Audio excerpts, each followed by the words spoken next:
Black Star Network is here.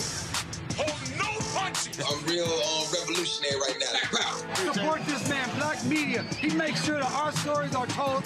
Thank you for being the voice of Black America, Roland. Stay black. I love y'all. All momentum we have now, we have to keep this going. The video looks phenomenal. See, there's a difference between Black Star Network and Black-owned media and something like CNN. You can't be Black-owned media and be scared. It's time to be smart.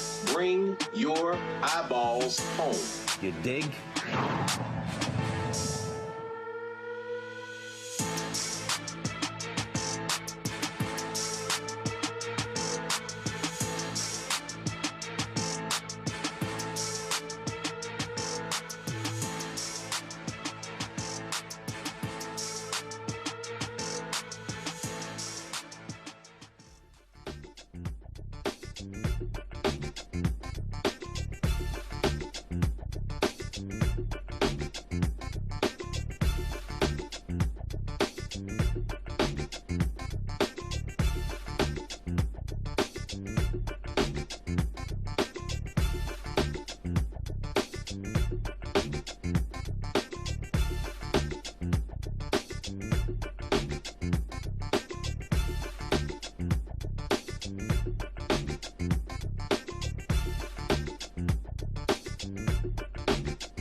Folks, it's Tuesday, May 5th, 2026, coming up on Roland Martin Unfiltered, streaming live on the Black Star Network. This Supreme Court, this right-wing Supreme Court, is so overtly partisan, they are doing the work of the Republican Party. Wait until I tell you what they just did when it comes to the congressional maps in Louisiana. We'll be joined by Justice Correspondent Elie Mystal. Folks, I'll be speaking with Executive Director of Win with Black Men about tonight's urgent call regarding voting rights. Tennessee, there's a law that says no gerrymandering in the middle of the process. They're going to just, Republicans, they are going to change the law. They were met with protesters at the state capitol today. Florida Democrats have filed a lawsuit against the congressional map that Governor Ron DeSantis has signed into law. Also in Alabama, protests there as they are trying to get rid of 2 black congressional districts. Also, Bishop William Barber will join us to discuss the GOP's war on Black America. And in tonight's Black Star Network Marketplace segment, we will feature a revolutionary product for women's period care. It's time to bring the funk on Roland Martin Unfiltered on the Black Star Network. Let's go. Whatever the miss, he's on it. Whatever it is, he's got the scoop, the fact, the find. And when it breaks, he's right on time and it's rolling. Best believe he's knowing. Putting it down from sports to news to politics. With entertainment just for kicks, he's rolling. It's on go, y'all. It's Roland Martin, yeah. Rolling with Roland now. He's funky, he's fresh, he's real, the best, you know he's Roland Martin now.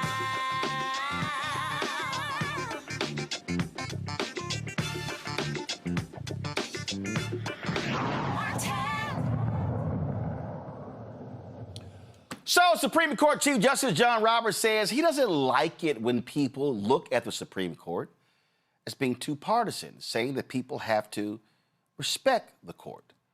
Well, what they did last night makes it perfectly clear that we should have no respect for this hardcore, right-wing, conservative court. Yeah, the court allowed a recent ruling last week that weakened a crucial part of the Voting Rights Act to take effect sooner than usual.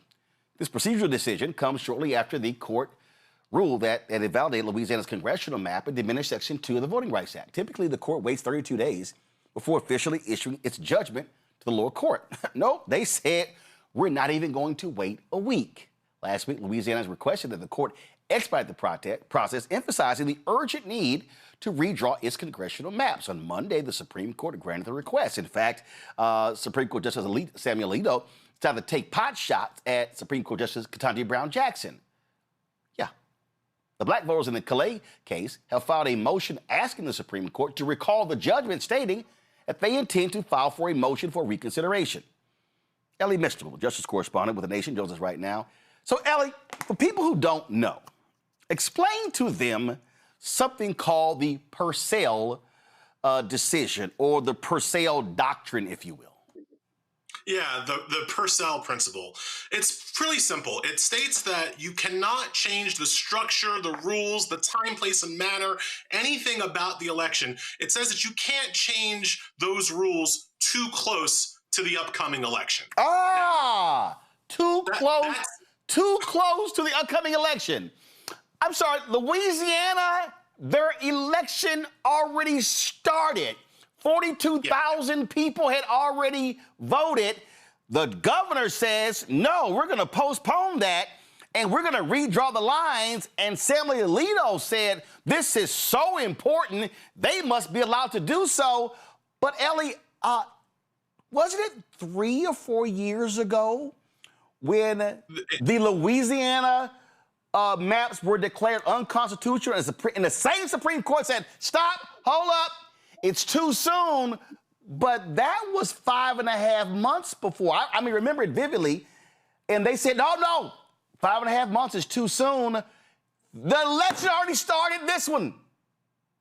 You're absolutely right. And the case was called Allen v. Milligan. It was in Alabama, and Alabama had these racist maps. These racist maps were so racist that even the racists on the Supreme Court was just like, oh, that's a bit too far. But they decided the case in February February of 2022. And at that point, these conservatives, including Brett Kavanaugh, said that February 2022 was too close to the November 2022 midterms, and they invoked the Purcell principle. So they forced Alabama to have an election under unconstitutionally racist maps because they only ruled the maps racist in February and the election was in November. So that's the Purcell principle when it comes to restoring Black voting rights. But when it comes to taking Black voting rights away, apparently it doesn't matter. Apparently May in 2026, ahead of the November 2026 midterm elections, that's not close enough to the election to invoke this principle. So the hypocrisy from these justices is pretty evident. You were saying that the decision regarded a normal 32-day waiting period to reconsider. The reason why Louisiana wanted them to get rid of that period is so they could fast track, so they could move as fast as possible to take away Black voting rights. Again, Ketanji Brown Jackson in the past 25 years found only 2 situations in which the court even considered getting rid of their waiting period, and they didn't in either of those times. That's what Jackson wrote in her dissent. So the idea of what they're doing is pretty obvious. But Roland, you said one thing that I guess I kind of disagree with. You were saying that it really shows how partisan this court is, how they're really going after Democrats and trying to help Republicans win the election. And that's true. But this doesn't show just their partisanship. This shows their deep, abiding racism. This is a purely racist decision because what you see happening in Louisiana and Tennessee, which we're going to talk about later in the show, and all of these southern states, Roland, they are trying to eliminate the Congressional Black Caucus. They are trying to eradicate the Congressional Black Caucus. There are 67 members of the Congressional, 67 Black people serving in Congress. Most of them represent districts in the South. And those are the districts they're trying to take away. To the point that when we talk about these gerrymandering maps, these new maps, Roland, they are leaving white Democratic districts alone. They are not splitting up because, we all think that like the only Democrats in the South are Black, and they ain't. There are some whites of good conscience in the South who vote for the Democratic Party. Their neighborhoods are untouched. They're not cracking and packing the white Democratic neighborhoods in Louisiana, in Texas, in Tennessee. They're only going after the Black ones. And so I just don't want people to, even for a second, miss that this isn't just political. This isn't just conservative v. liberal, Republican v. Democrat. This is white v. Black. Absolutely. This is white supremacists coming for our very right to participate in democratic self-government, and they are winning. And see, the thing that I need people to understand, this is from Talking Points Memo. Go to my iPad, Anthony. They call this Alito's Alabama pickle. They said in order to not look stupid, Samuel Alito had to differentiate the court's 2023 decision in Allen v. Milligan from Calais, despite the fact that they are virtually the same. I need people to understand that this exact same Supreme Court agreed with the lower court that Alabama needed to create a second congressional district because Black voters were frankly being cheated. The same Supreme Court ruled in the exact same second seat in Louisiana that it needed to be done. And the Republicans went out and said, fine, we're going to draw us a Black district. And then they said, okay, so now we're going to draw the Black district, and then now we're going to take the same district, same seat that they made us draw, and now we're going to sue to get it completely overturned in Alito and Clarence Thomas and Roberts and Gorsuch and what's the woman's Comey? Kavanaugh and Barber went, oh yeah, you know what? You're absolutely right. As if the Alabama decision that they made and the Louisiana decision that they made never existed. Yep. That's what happened. And remember, what the litigants in this, the people suing on behalf of the racists in Louisiana, were a group of white voters who were arguing that they had a constitutional right to over-representation. And I never want people to miss that. White people said that they were being discriminated in Louisiana because of the second majority-minority district in Louisiana, that was discriminating against white rights. even though white folks only make up 60% of the population of Louisiana, the white folks there were arguing that they had a constitutional right to more representation than they deserve. Right? Whenever we talk about gerrymandering, whenever we talk about voter representation, you never have Black people asking for more than we deserve. You never have Black people asking to be overrepresented. We just want to be counted fairly. But these white folks, they literally are going to the Supreme Court and winning at the Supreme Court on an argument that is based on overrepresentation. Now, in terms of the hypocrisy of the Supreme Court justices, I'll give Sam Alito this.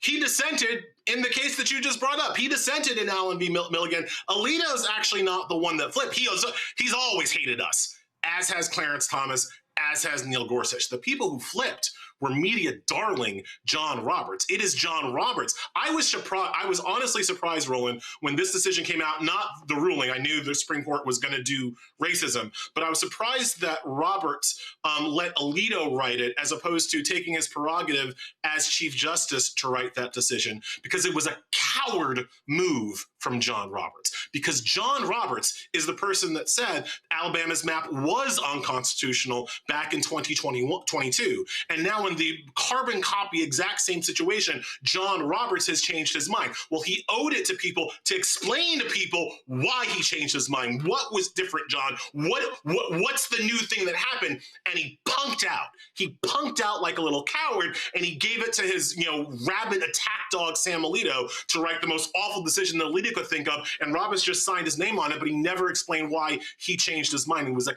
coward punk move from Roberts. But again, this is this Supreme Court. When I was on your show in 2021 and 2022, begging the Biden administration to do something about court expansion, to expand the number of justices on the Supreme Court, this is why.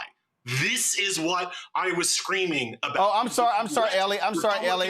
sorry, Elie. You were screaming for Biden and the Democrats to do what the Republicans in Utah did, where the Utah Supreme Court ruled against them and created a Democrat congressional district, and the Republicans said, oh, damn this, we're adding Utah State Supreme Court justices, and the legislature approved it, governor signed it into law. I was begging the Democrats to protect the Voting Rights Act, if for no other reason than out of self-preservation. Right? If you can't do it on the moral grounds and you can't do it on the legal grounds, do it for self-preservation, Democrats. But they didn't. I was begging them to pass the John Lewis Voting Rights Act, which would have restored a lot of the previous issues with the Voting Rights Act that the Republicans had taken away. But, we can't kill the filibuster, so what can we do, Joe Manchin? Was the answer that you got. And so now, to quote Al Gore, we are living in a time of consequences. This is what happens when you let racist Republicans control the Supreme Court. And what that consequence is going to be is the attempted eradication of the Congressional Black Caucus. But I don't want to leave people just with doom and gloom, although I don't have a lot of hope at this moment. I don't want to leave people with only that. Understand, all of these gerrymanders, all of these maps, they're based on a previous idea of voter turnout. They're based on a previous idea of Black voter turnout. They're based on a previous idea of Latino voter turnout, and they're based on an idea of white voter turnout. If Black people, Latino people, and whites of good conscience overwhelmingly turn out, like Obama 2008 numbers turn out, all of these maps fail them. All of these maps fail them because to make the maps, because you can't completely erase the people, to make a majority minority district safe for a white Republican, what you have to do is not only is get just 50% plus one into that majority minority district, you also have to weaken previously strong Republican districts to make the numbers work. Right? And Elie, and this, if you overwhelmingly turn out, you blow up all of their calculations. And it is the only way at this point. And that's why when I call this what it is a GOP war on Black America. I said last night, this should be Freedom Summer 2026. I walked people through this graphic that what happened. The numbers do not lie. The numbers are very clear.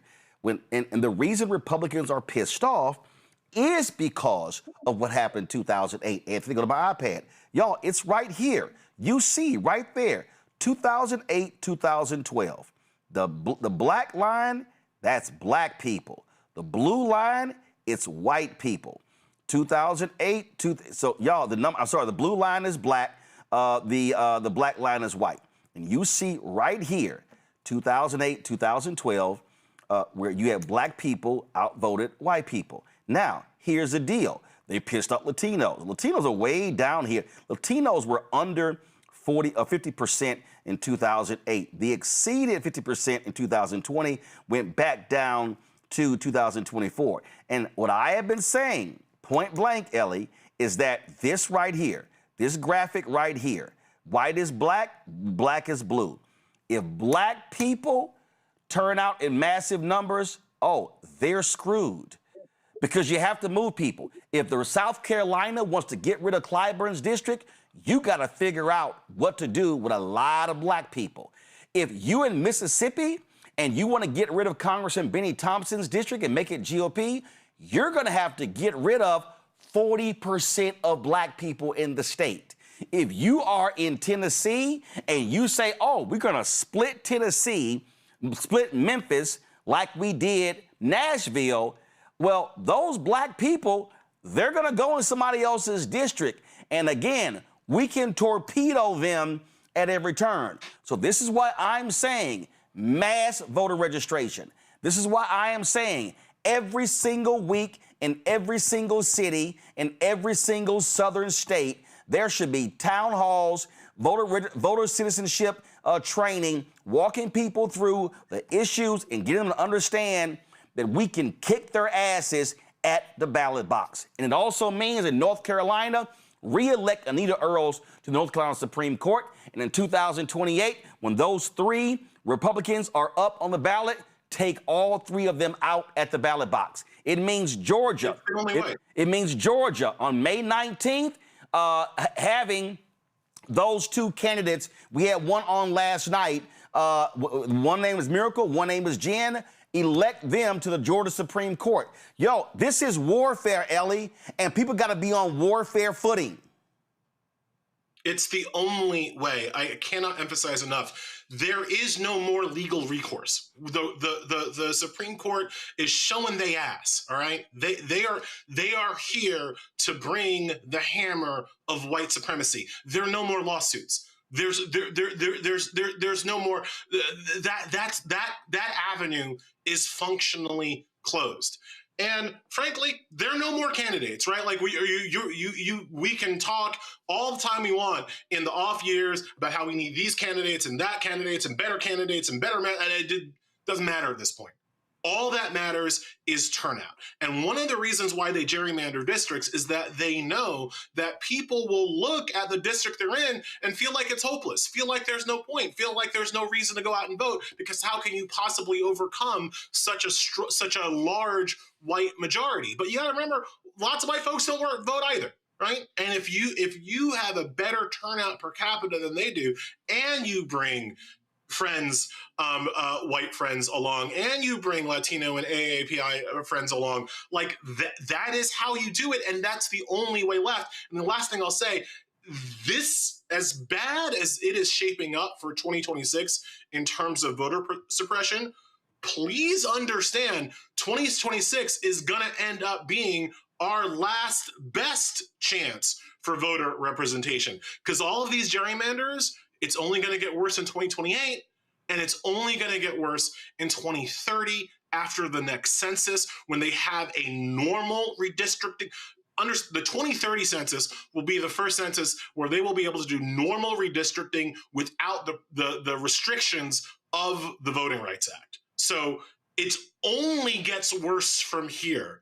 If you can't win here, if you can't win now, if you can't win in 2026, it only gets worse going forward. And Elie, this is also why finally you have folks waking up. Democrats in New York, you have to run the table. Democrats in Illinois, run the table. To that asshole Senate president in Maryland, get your ass in gear and stop protecting that one Republican seat, because they don't give a damn about one Democratic seat. in other states. It means California, yeah, go for a 52-0 map. That's what you do. Yep. It's absolute hardball. You cannot unilaterally disarm. I know that lots of people on my side of the aisle, oh, gerrymandering, it's so icky and gross. It doesn't matter. Doesn't matter anymore. Like what they did in Virginia is exactly what you have to do in all of these other states where Democrats do have control. Michigan, like as you say, Democrats have to run the table in the states that still allow Black voices to be heard, and then you need overwhelming turnout in states where the Black voice is suppressed. And that's your shot. That there is but one play now, and that's the play. Yep, that's it. Elie Mystal, Justice Correspondent. We still appreciate it, man. Thanks a lot. Thank you so much for having me. All right, folks. If you want to understand how shameful, despicable these people are, this official from Georgia went on Newsmax, and he literally said that I know there's an election going on.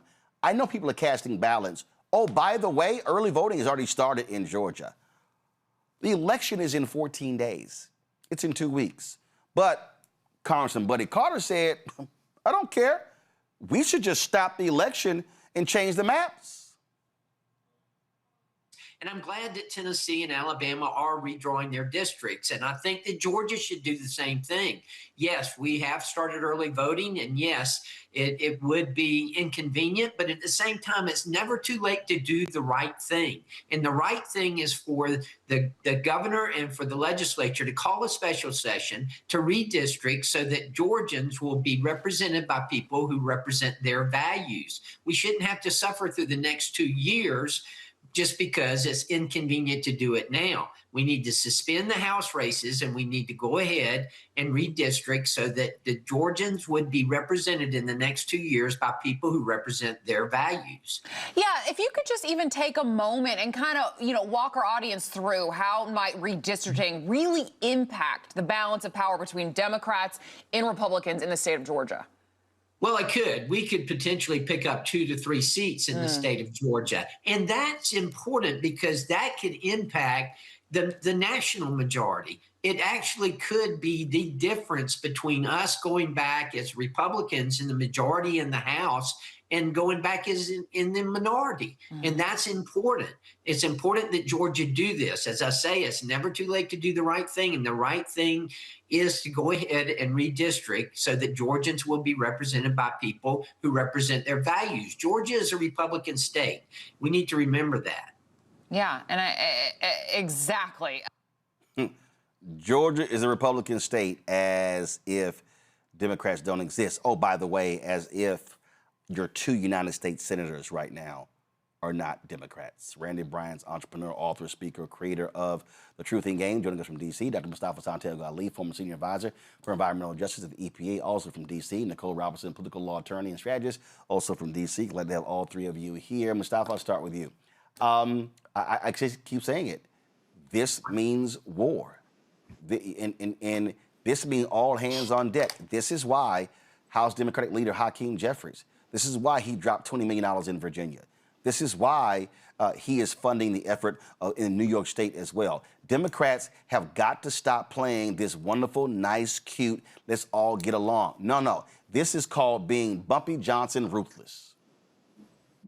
Yeah, most definitely. We actually break this down. This is about the erasure of Black power. Every time that we begin to make some strides, then they start to implement these types of things. If you look at the Congressional Black Caucus that Elie had raised there just a moment ago, we've got some of the highest numbers that we've had in a long time, that of folks who are representing our communities. And that power translates into being able to make sure our air and our water is protected, that that we're making sure the care and housing and transportation is affordable and accessible.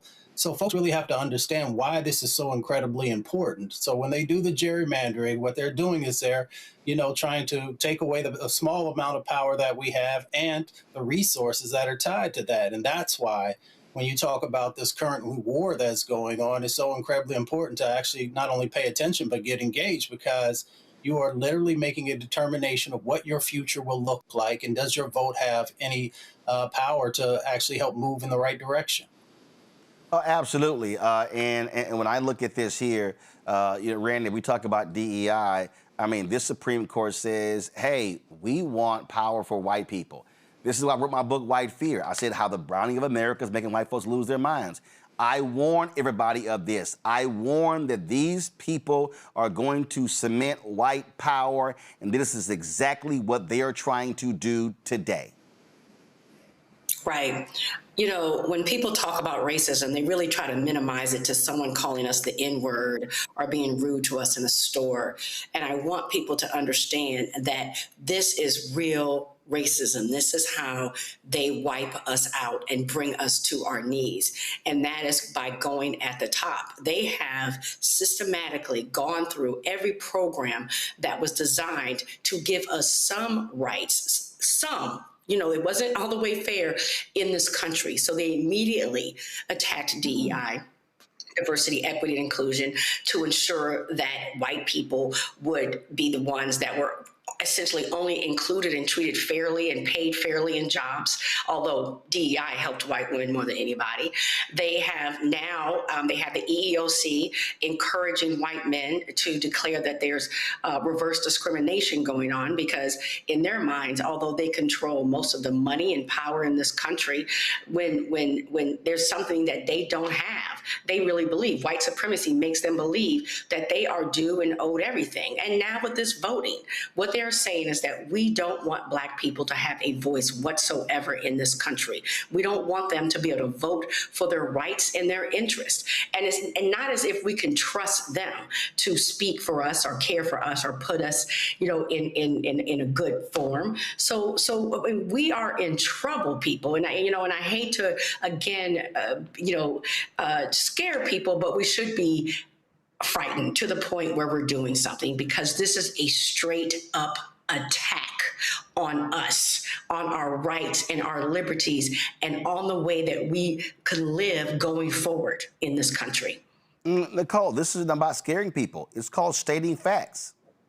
Mm-hmm.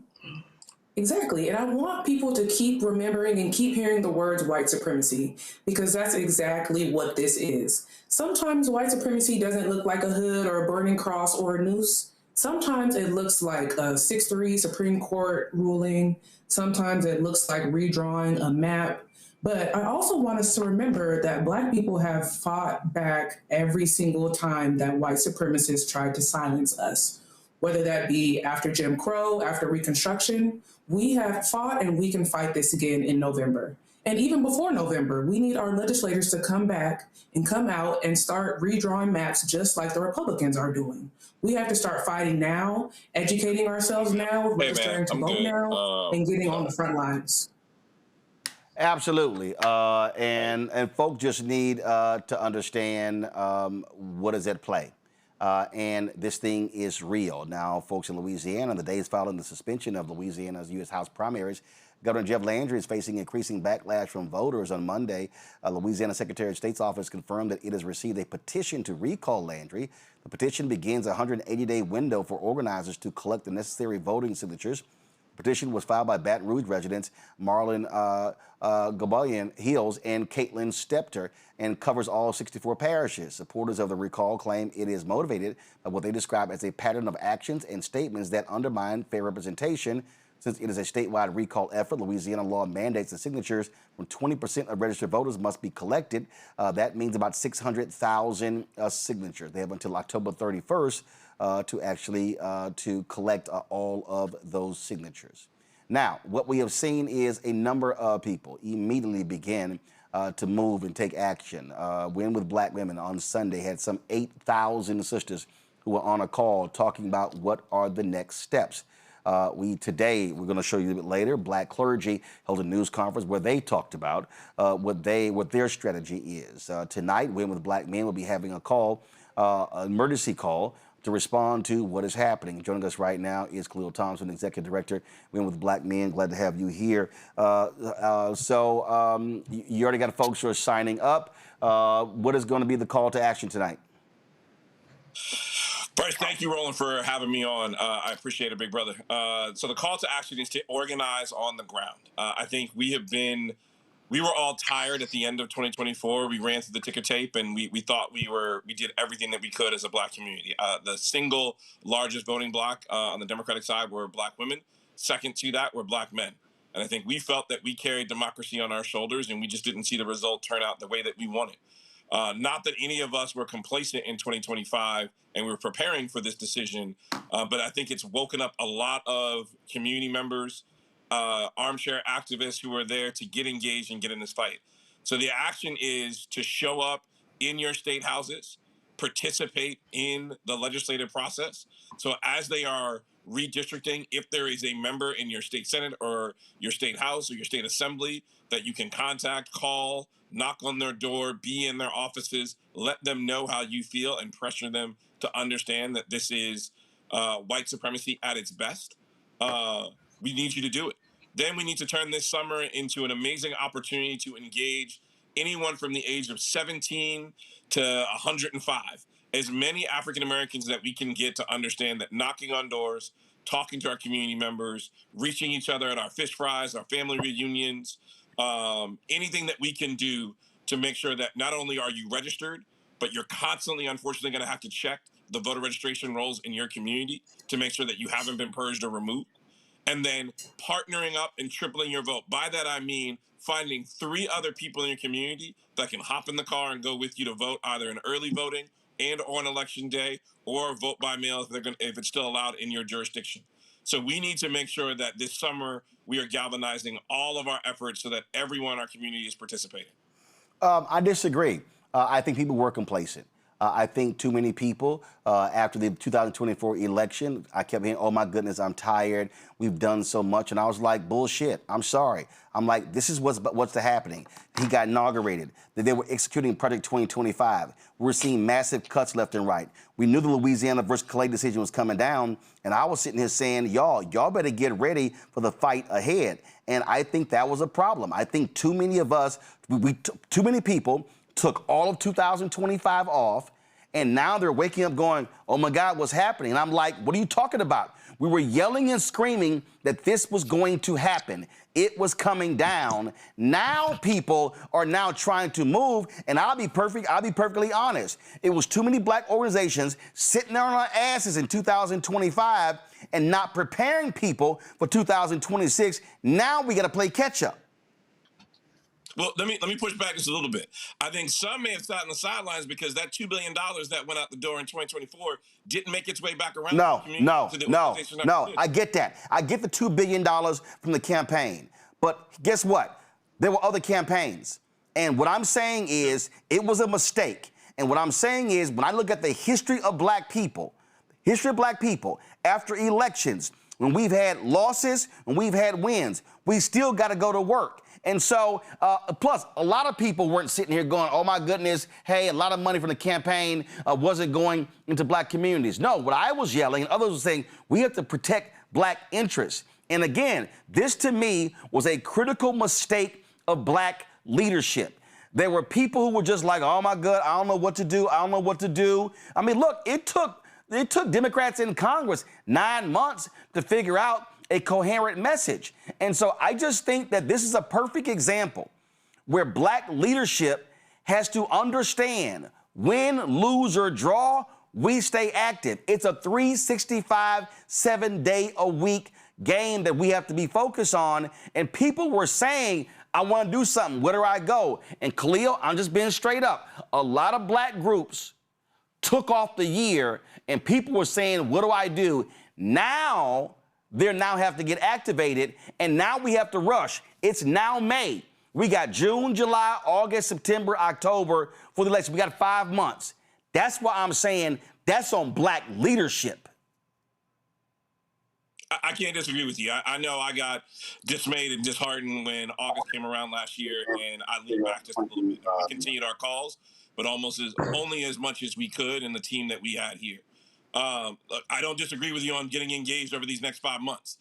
So, I'm 100% in it with you, whether it's registering Black men in communities. It doesn't matter what side of the aisle you're on, like in terms of fraternity, non-fraternity, blue collar, white collar, or no collar. We're asking you to get out and show up in your communities.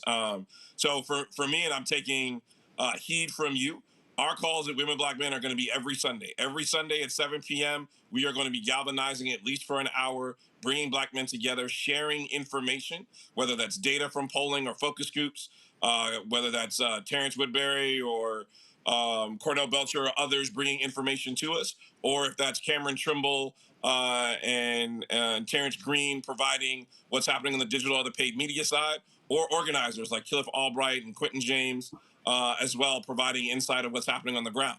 We're also going to be highlighting Black men who are running for office. So tonight on our call, we have hopefully Charles Booker is going to join, running for U.S. Senate out of Kentucky. We've got Will Colomb, who's running for U.S. Senate out of Mississippi. We've got Chris Jones, who is the Democratic nominee in Arkansas. Mike Blake, who's running for office in New York, for congressional office in New York. And then Robert White, who's also running in D.C. We've got a couple of gubernatorial candidates out of Georgia, Jason Estevez and Michael Thurman. And then there's a couple of gubernatorial candidates coming out of Alabama, Pastor Will Boyd, and I'm blanking on the second one. So our opportunity is to make sure we're highlighting. There's a dynamic brother who's running for U.S. Senate in South Dakota.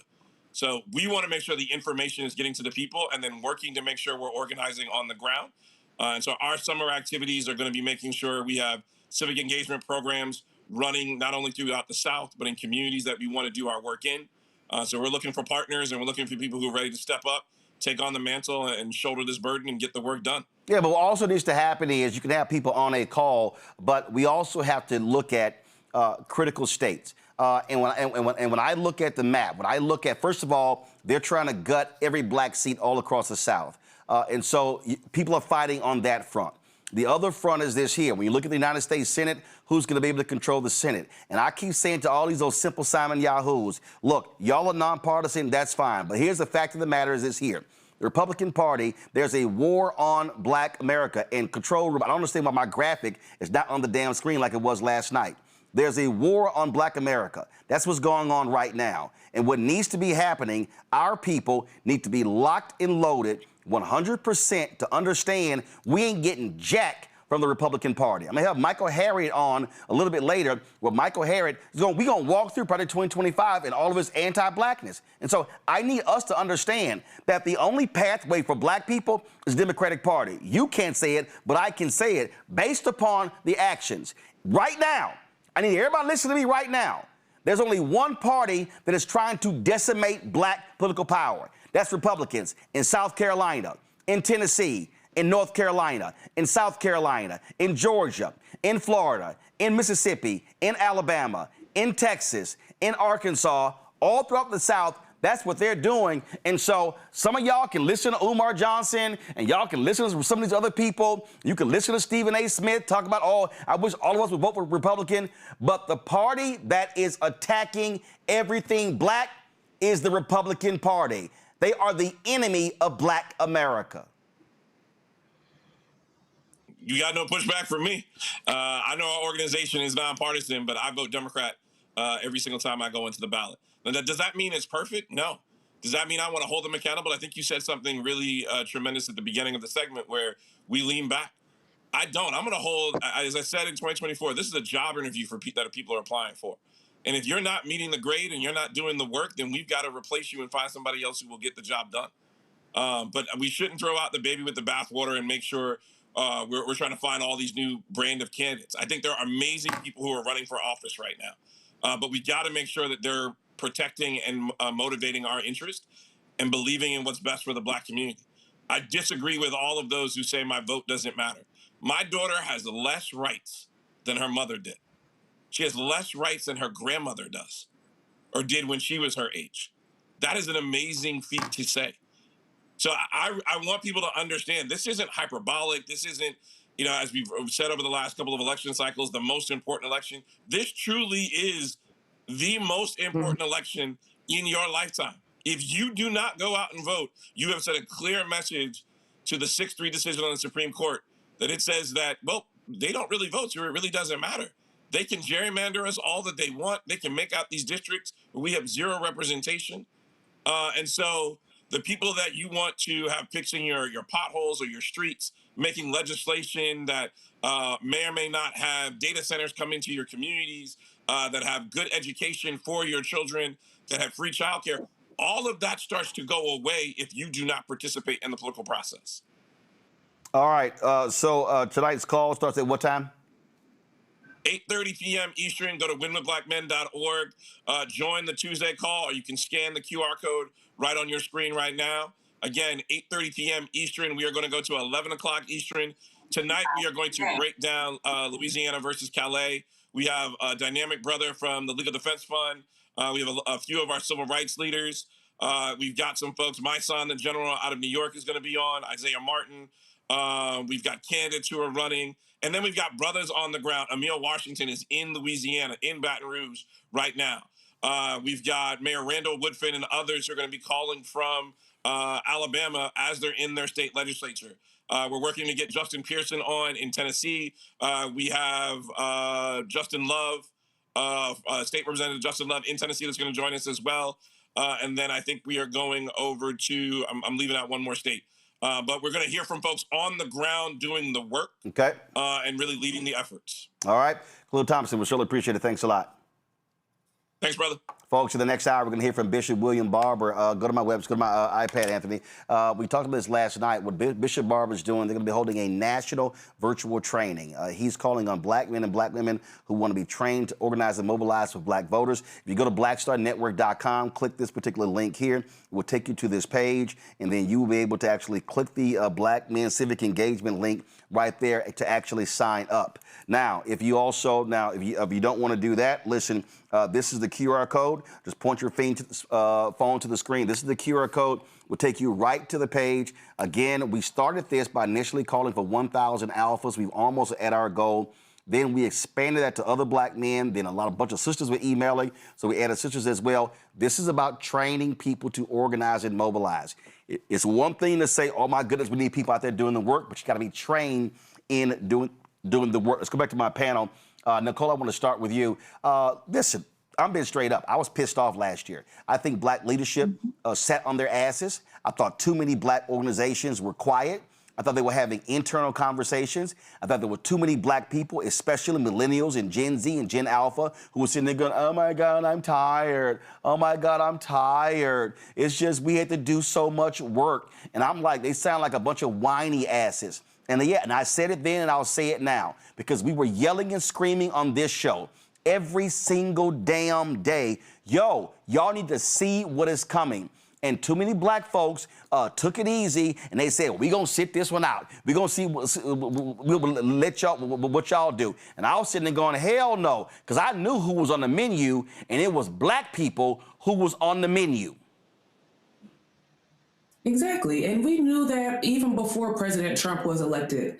Kamala Harris tried to warn us about Project 2025 so many times, but nobody took it seriously. In fact, black voters turned out for President Trump. And then after he started delivering on Project 2025, people want to start acting surprised, like we didn't know that was going to happen. And it's unfortunate, too, because once we saw that federal workers were starting to get fired, that he was launching all of these executive orders against DE&I, that should have been the starting point for people to get activated and recognize that something worse was going to happen. But it took us up until this point, up until the Supreme Court said that black votes don't matter, for people to start paying attention. But I mean, my hope for the future is that people stay activated and they don't get distracted by shootings and discussions about ballrooms and all the other things that Trump is trying to distract us with, and that we stay mobilized and get ready for this fight in November. And Randy, here's the deal. What I kept saying to people is, I don't want to hear this crap. They're like, oh man, you should be going there. And then you also had too many Negroes who, man, they calling me a shield. You should say, man, go tell them to kiss your ass. I mean, politics is politics. And when you look at the map, it's real simple. There are two parties in Congress, Democrats and Republicans. There are two United States senators who are registered independents, and knew what they do? They caucus with the Democrats. So I'm like, I'm not sitting here having this philosophical discussion about, because guess what? I ain't seen Jill Stein issue a goddamn statement after the Supreme Court decision with the VRA. We ain't seen her ass. And so this is what I'm talking about. Listen, when I say this is war, What these people want to do, they want to lock in white power for the next 50 to 100 years. And I need a Gen Z and a Gen Alpha to understand they want Alito and Thomas to retire this year so they can replace them with a Supreme Court justice who's 40 or 42 years. Clarence Thomas this week has hit the mark as the second longest serving Supreme Court justice in American history. He was appointed when I was in college. And so folk need to understand this ain't no game. They know what they're doing, and they are trying to say, yeah, we're going to lock y'all out for another 100 years. Damn what y'all accomplished the last 60. Right. You know, it's like people in the middle of a gunfight when I have a conversation about the legality of guns. We're in the fight. They're shooting us right now. So we cannot have a philosophical conversation about guns. Maybe after we get through this and we survive. And so that is what's been happening right now, is that you have these detractors who are saying, well, I don't believe in the two-party system. And, you know, people like Jill Stein, who we only hear from once every 4 years. Like, where is she? She doesn't show up whatsoever. And they want to have these conversations. And I always tell people we have to function as it exists right now. And there are two parties that have a chance of winning. And let me tell you which one, as we keep saying, is not attacking purposefully, strategically, and unfortunately very effectively Black people. We got to get on it. And when you talk about the Supreme Court, I don't think people understand, or hopefully they're seeing right now, sadly, the power that the Supreme Court has. And it's not an every 4-year thing. I think they're in there an average of 28 years. They're there a long time. And so when they're in there, they completely set up the way we live. Since in this short time, in what I would call Trump's Supreme Court, women have lost their right. Black people have lost their right. Anyone who considers themselves an immigrant have lost rights. It has been set up essentially to give white men all the power in the world that they already didn't have. Right. Because let's not say that they were suffering, that they already did not have. Right. It is a good, yes. Well, the thing for me, Mustafa, is this here. It's a lot of Black organizations who all of a sudden are sending out fundraising emails. I ain't having them on the show. Mm-hmm. See, my whole deal is, if you ain't been out here doing work, I'm talking about on the ground work, I'm sorry. Don't come talk to me right now. And this is my problem. This is the problem that I've been talking about. As a matter of fact, the book that I'm working on speaks to this.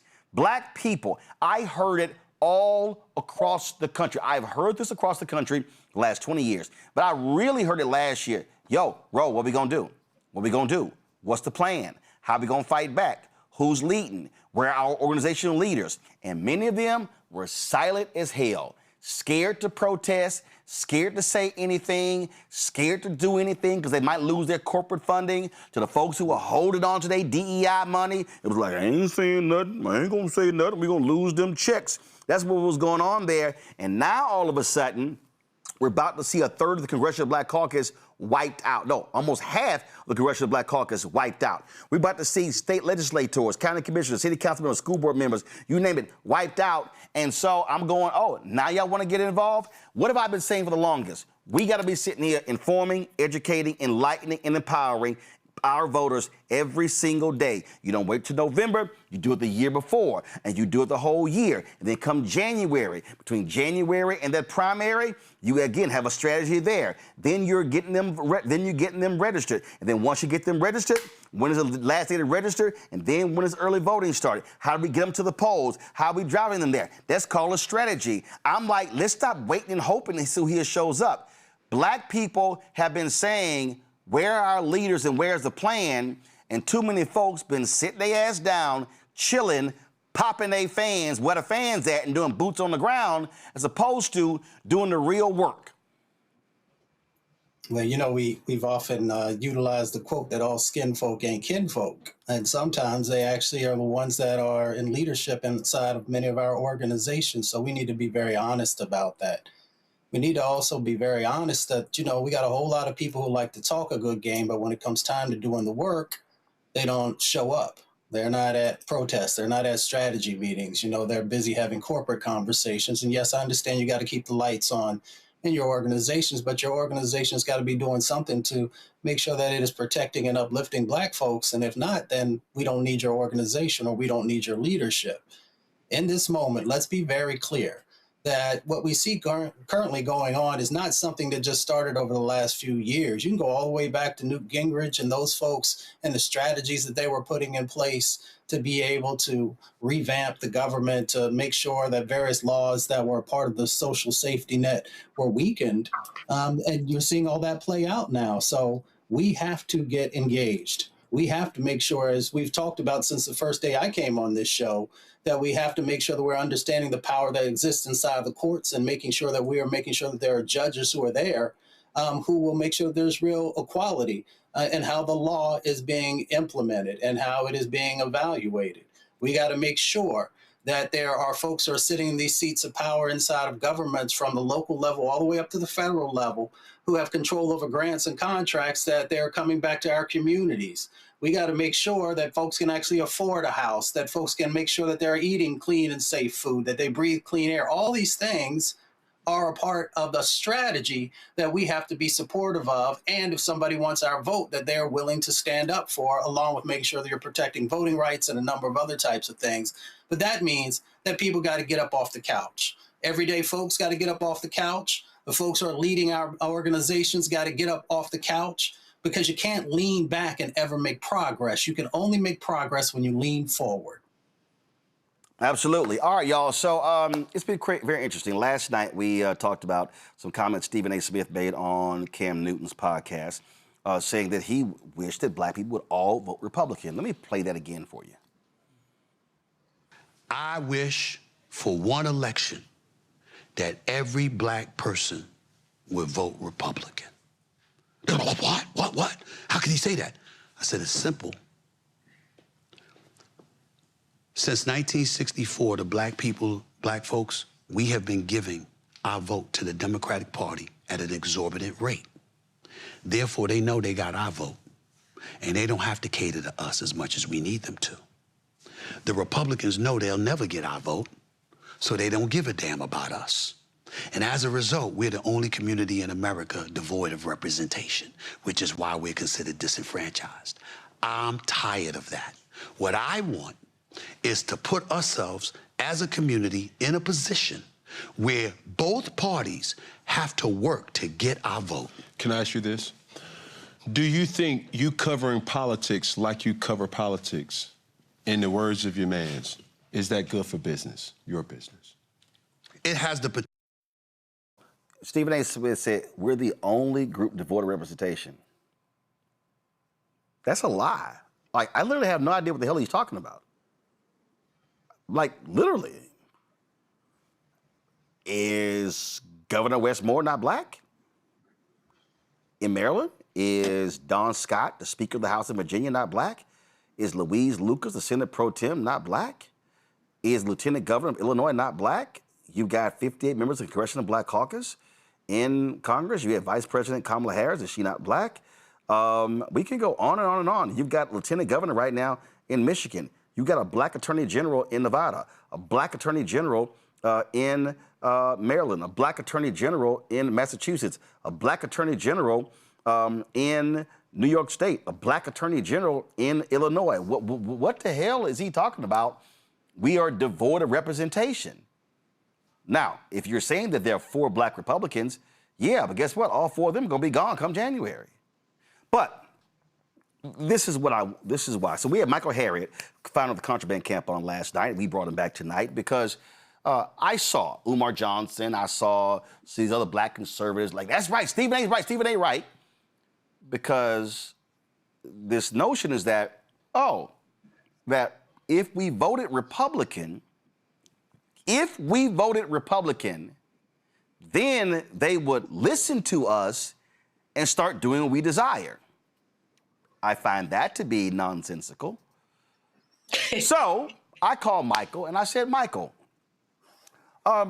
let's actually walk people through what Republicans said they were going to do to Black people in 2024. Matter of fact, not even 2024, because Jonathan Swain and Axios dropped the story in 2021. They were preparing Project 2025. So they started in 2021. So Michael Herod joins us right now. So Michael, let's go ahead and get started. So since all of these people are saying, yay, Stephen A is right, and if only we could vote Republican, they're going to start listening to us.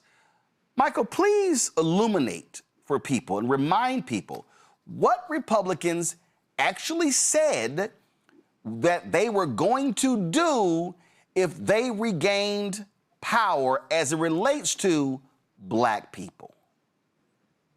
So the first thing we have to know is that from the beginning, even before 2020, the Republicans had a dream. Their biggest dream was to repeal the Voting Rights Act. That's why John Roberts was a Supreme Court nominee. That's why how he got on the Supreme Court. That was his mission, to repeal the Voting Rights Act. In 2013, I interviewed the gentleman who was the councilman who they were trying to get out of his county seat.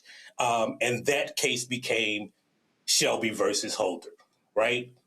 And that was their first step, right? That was the first step to eliminating the Voting Rights Act. When Trump got elected and when Trump ran in 2021, what did he promise, right? He was going to get rid of affirmative action. He was going to, bring back what was called the National Origins Formula, which was essentially a race-based quota system for immigration. He promised all of this Black stuff. And apparently in 2020, Stephen A. Smith thought that's who he was voted for. And it's important to know that I went and attended a lecture at the University of Alabama, Birmingham in 2013, and Stephen A. Smith was saying the same stuff, right? So if Stephen A. Smith had his wish, every Black person in America would have voted for Donald Trump, right? That's what you begin with. Every Black person in America would have empowered this white nationalist that we wanted. And when Donald Trump was kicked out of office by Joe Biden, he went even further, right? Stephen A. Smith said that's what we should have voted for. But what did he say he was going to do? He said he was going to get rid of DEI. He said he was going to get rid of affirmative action. Said he was going to get rid of all of this, what he called divisive rhetoric about teaching Black history. He said we weren't going to be talking about race. He said he was going to give drug dealers the death penalty, right? He said he was going to create these camps for homeless people. He said he was going to repeal every equality that we had in the housing sector, right? And on the first day in office, he did it. Here's the thing that we have to understand, right? I know we say people like Umar Johnson and Stephen A. Smith, who don't know history, like to think that we started voting Republican in the civil rights era, but that's not true. As you showed from the data I sent you last night, it began way before that because Black people identified with the Republican Party in the 1930s, but when it came to president, they voted for FDR. Why did they do that? Well, in 1941, FDR asked Mary McLeod Bethune to get her the smartest Black people he could find. One of them, a Harvard University professor named Rayford Logan, wrote the executive order 8802 that desegregated the defense industry. That caused the Great Migration, right? And so because we got the president to do what we wanted, we identified as Republican, but voted for a Democratic president. That began the move toward the Democratic Party.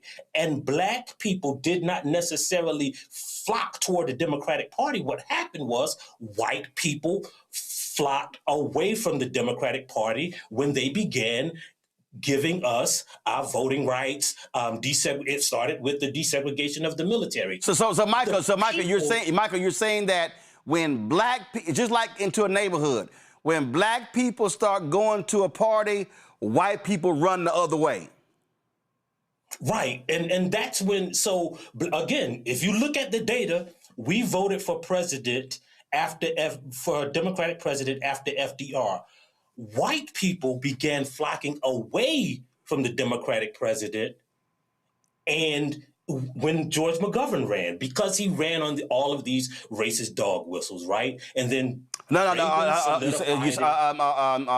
sorry. George Wallace ran on the racist dog whistles. You said George McGovern. Go ahead. I'm sorry. And George Wallace ran toward on the racist dog whistle. Remember, the first thing Strom Thurmond did when he switched from the Democratic Party to the Republican Party is what? We know now. He went to the FBI office and said that I want you to open a case against this man named Martin Luther King Jr. That's why they sent Martin Luther King that letter telling him to kill himself. Stephen A. Smith wants us to vote for that party, right? It's absolutely insane, aside from the lack of logic that we shouldn't give our votes to the Democratic Party, but we should give our votes to the Republican Party, who has demonstrated their opposition to our progress. It doesn't make any historical sense.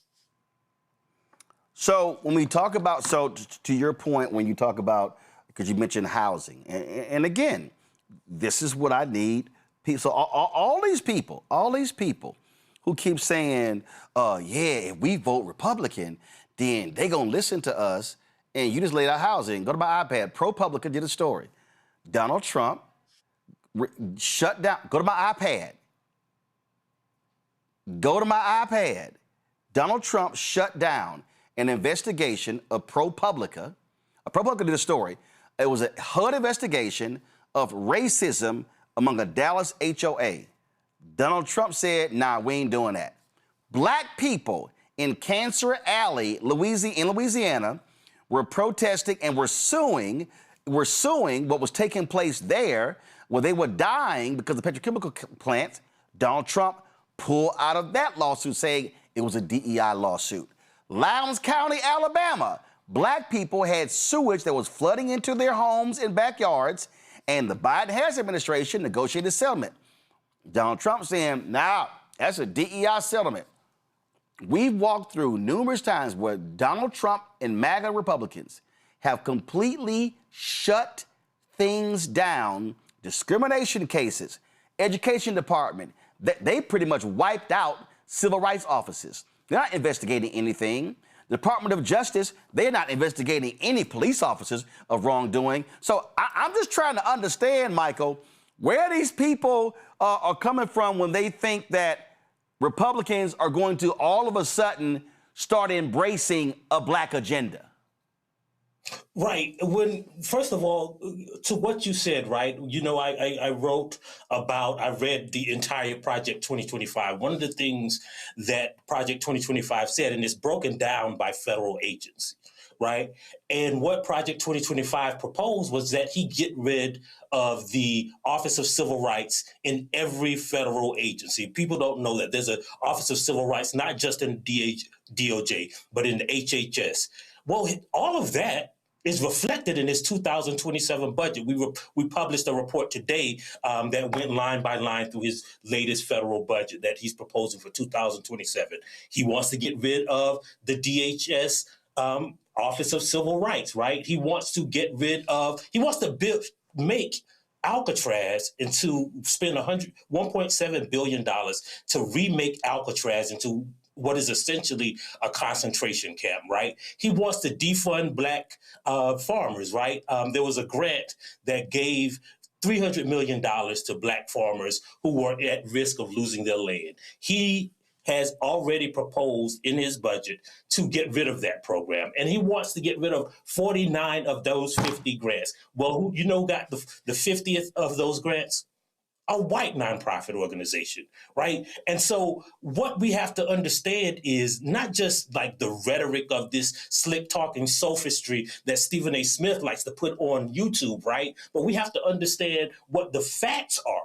Right? If those people, if the Republican Party, that white nationalist party, actually wanted to compete for our vote, they could have done it. They talked all last campaign season about how they're going to attract black men, but they didn't demonstrate it with any actual policies, right? It was just something that they said. And so we have to understand the difference between people who just talk about things on the internet, like Stephen A. Smith, who is a great entertainer. And someone who's actually studied and don't think that they're smarter than my grandmama and our ancestors and all of the Black people who ever lived, who wrote the policies and studied the issues and didn't go on ESPN and talk about sports and the Cowboys, but actually knew history and politics and things that only appear in books. And see, my thing is this here. To me, this segment is not even about Stephen A. I just use this clip. But see, it's a lot of these people who say the same thing. So, oh, you're a liberal slave. You're on the plantation. We ain't got nothing from Democrats in 60 years. They haven't gotten, we've done nothing. It's like, I mean, they can go on and on and on and on. And I sit here and go, okay, can y'all please tell me the 5 issues on a Black agenda that Democrats don't support and Republicans do support? They never are able to do so. So what happens, Michael, is that these are the phrases. Stephen A. used one of them. They pay us lip service. Okay, what does that mean? They ain't done nothing for us. But Michael, here's the crazy thing.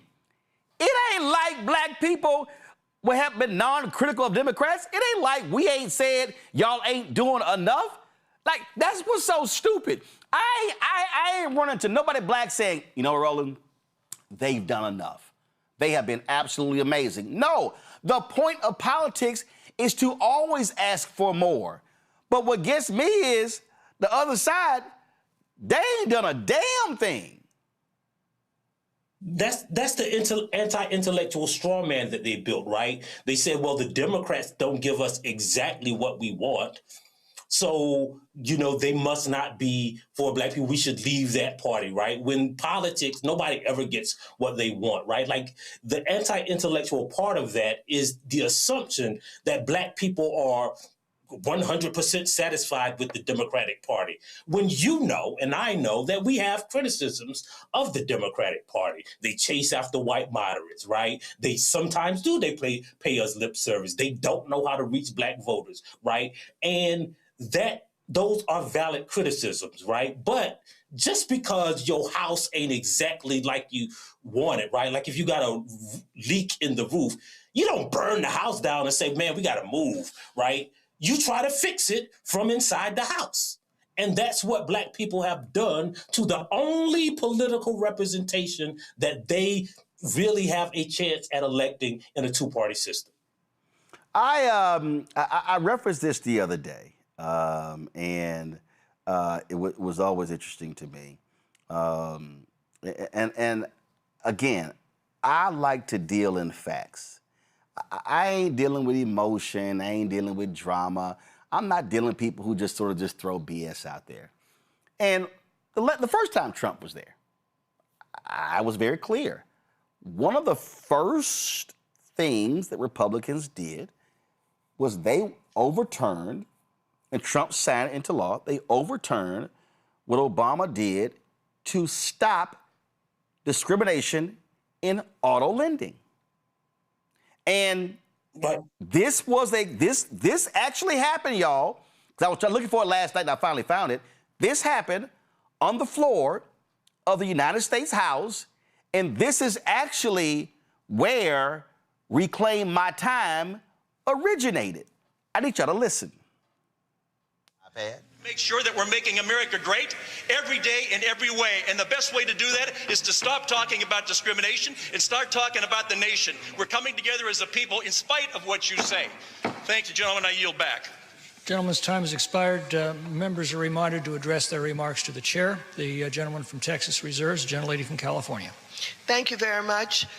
The gentleman, Mr. Kelly, please do not leave because I want you to know that I am more offended as an African-American woman than you will ever be.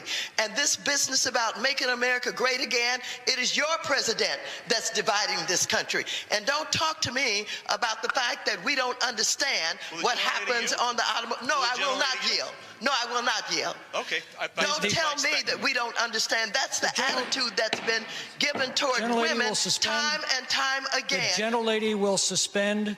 The chair wishes to remind all members that they are to address their remarks to the chair.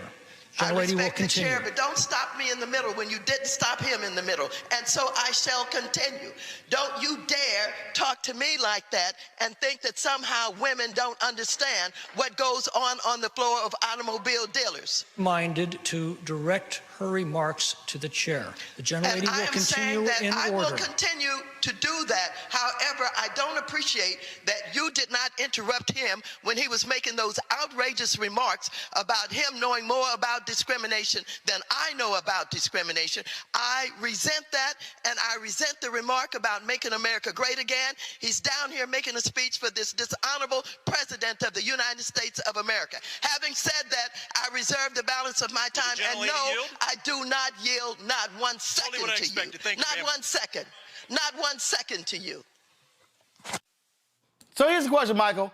Why in the hell would I, as a black man, give my vote to a party that wants to get rid of laws that fight discrimination in auto lending? Why in the hell would I do that? Why in the hell, after 10 black people were gunned down by a white supremacist at a grocery store in Buffalo, New York, and Jamal Bowen, then congressman, introduces a resolution condemning white supremacy, and not one Republican supported it, why in the hell would I give them my vote? Well, here's a better question, Roland.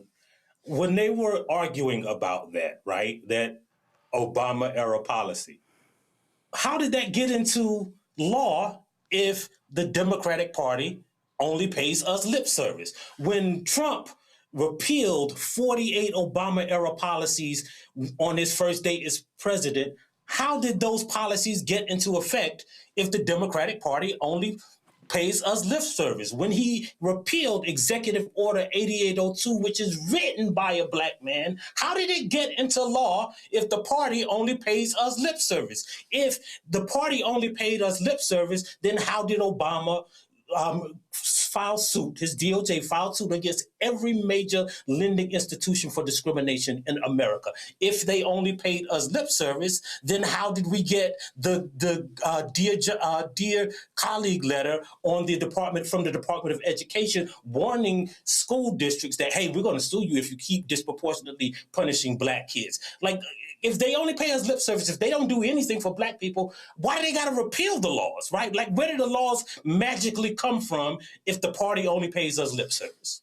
Yeah, and the other thing is this here, this is what I would love. And again, I would love for Stephen A. or Umar or any black conservative, what's that silly Negro, Vince Ellison, whatever his name is. I would love for any of them,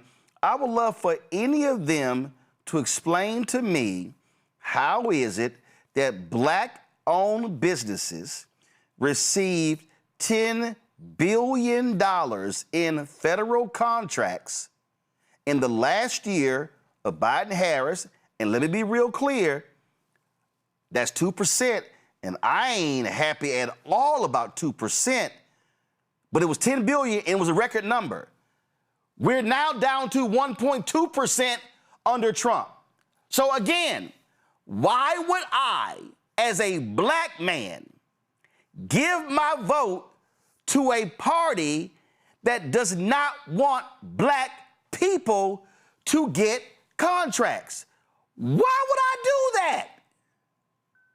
Well, not just doesn't want black people to get contracts. They repealed the legislation and the executive orders that allowed black people to get contracts. They repealed the legislation that, again, created the biggest demographic shift in American history. That came from Executive Order 8802, which is gone now, right? They repealed the affirmative action executive order, which was written by Hobart Taylor Jr., a black man, right? They're repealing the executive orders and the legislation that we created. And we are expected to vote for those people? Like, the only thing that explains it, right, is that there's only one word to explain it that's created by the generation after mine. They gotta be ops, man, right? They are opponents. They are our opposition. They want us to vote for people who oppose us. There's only one logical explanation, that they are our ops.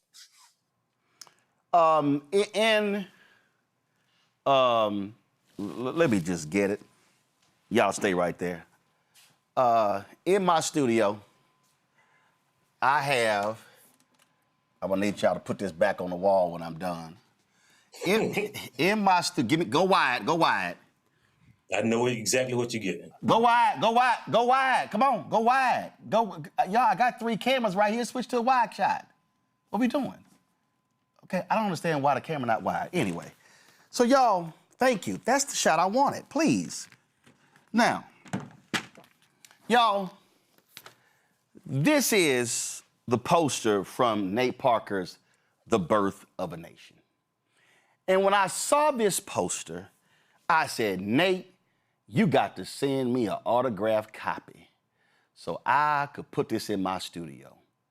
And y'all notice in this poster, the noose around his neck is a U.S. flag. That, Michael, to me, is the equivalent of us giving our vote to the Republican Party. We are voluntarily lynching ourselves. We are voluntarily screwing ourselves. Onyx Impact put together a report dealing with the budget, it's called the Blackout Report. And go to my iPad. You see it right here. So we've lost some $3.4 billion in federal grants. 591 black books banned across 21 states. We've been wiped out thousands of jobs because MAGA's been targeting black people. Y'all, that's a noose around the necks of black people. So, Michael, it would literally be black suicide to say, oh, let's give all of our black votes to the Republicans because they might begin to love us. Right. It's what they're suggesting is that there is someone who's been stalking us and trying to kill us, and they haven't completed their mission. And what Stephen A. Smith wants us to do is just give them more bullets, right? Like, that's what he wants, to give them the people who have been trying to kill us politically, to kill our rights legislatively, to give them more bullets, because somehow that would make them not shoot us or stop shooting at us. It doesn't make logical sense. It doesn't make logical sense, and there's no way in hell I would tell anybody that should happen. Michael Harriot, Contraband Camp. Go to my iPad, y'all. Please read this piece on Contraband Camp. A wish list for white supremacy. 7 ways Trump's 2027 budget will hurt black America. Y'all take a look, please. Also support Contraband Camp.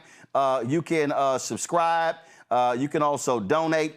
And so please go to contrabandcamp.com, contrabandcamp.com. Y'all, today, Black Enterprise announced they were laying off their 15 freelancers. Listen, we are losing black-owned media left and right. It ain't a lot of folk doing the work that we do. So what we do here at Black Star Network, what we do, what Contraband Camp does, and so we got to be supporting black-owned media and all that we do. Michael, we appreciate it. Thanks a lot. Thanks for having me. I'm going back to my panel here. I mean, Mustafa, we got to be some damn fools to sit here and listen to these yahoos say some of the most ridiculous things when, again, I don't wake up a Democrat. Let me be real clear. I have never in my life called myself a Democrat, a Republican, or even an independent. I call myself black.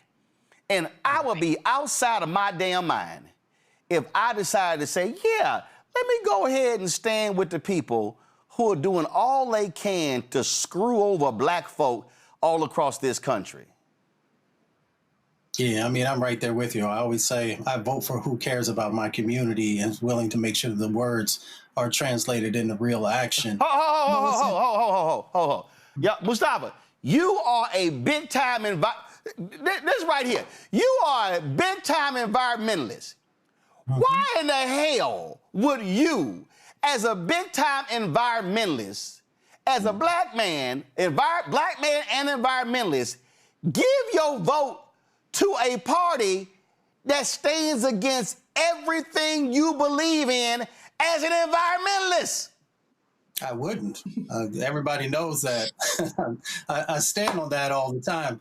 You know, I was just going to say that many of these folks who you have identified today who are asking people to give consideration in voting for the Republican Party, I would ask them to actually go with myself or a number of other folks to real communities who are actually barely hanging on, and in many instances, their lives have been shortened because of the impacts that are going on inside of their communities, the poison that's being pumped into their veins, into their lungs, into their bodies, into the babies that are coming, into this next generation. And that's the thing that just baffles me, is that we get people who come on TV, who come on these platforms, who've never spent any time in community and seen exactly what is going on, where people are getting cancers and are getting liver and kidney diseases and all these different types of things that are currently going on. And that's why I say that I give my vote to somebody who's willing to actually work on those issues, somebody who's willing to put the dollars back into community, where we've been under-resourced for decades upon decades. And that's what we have to get to, is because these people will make these broad statements, but they don't talk about Black maternal health and what's actually going on in our communities and who's been willing to make the funding that's necessary for us to begin to make some gains in that area. They don't talk about what's going on with Black farmers and how we have less and less land, and that means we get less and less fresh food. They don't talk about what's going on in the grocery store because they're so far removed from what's actually going on in Black communities. That's why I say you have to earn my vote, and that means that you have to put real action with the words that are coming out of your mouth. Nicole, you are a lawyer. Why in the hell would you, as a lawyer, give your vote to a party who right now won't prosecute a single cop for wrongdoing? You had a jury in Los Angeles convict a former deputy sheriff of beating a woman who was recording, and Donald Trump's U.S. attorney came in, did a post-conviction plea deal, took it from a felony to a misdemeanor.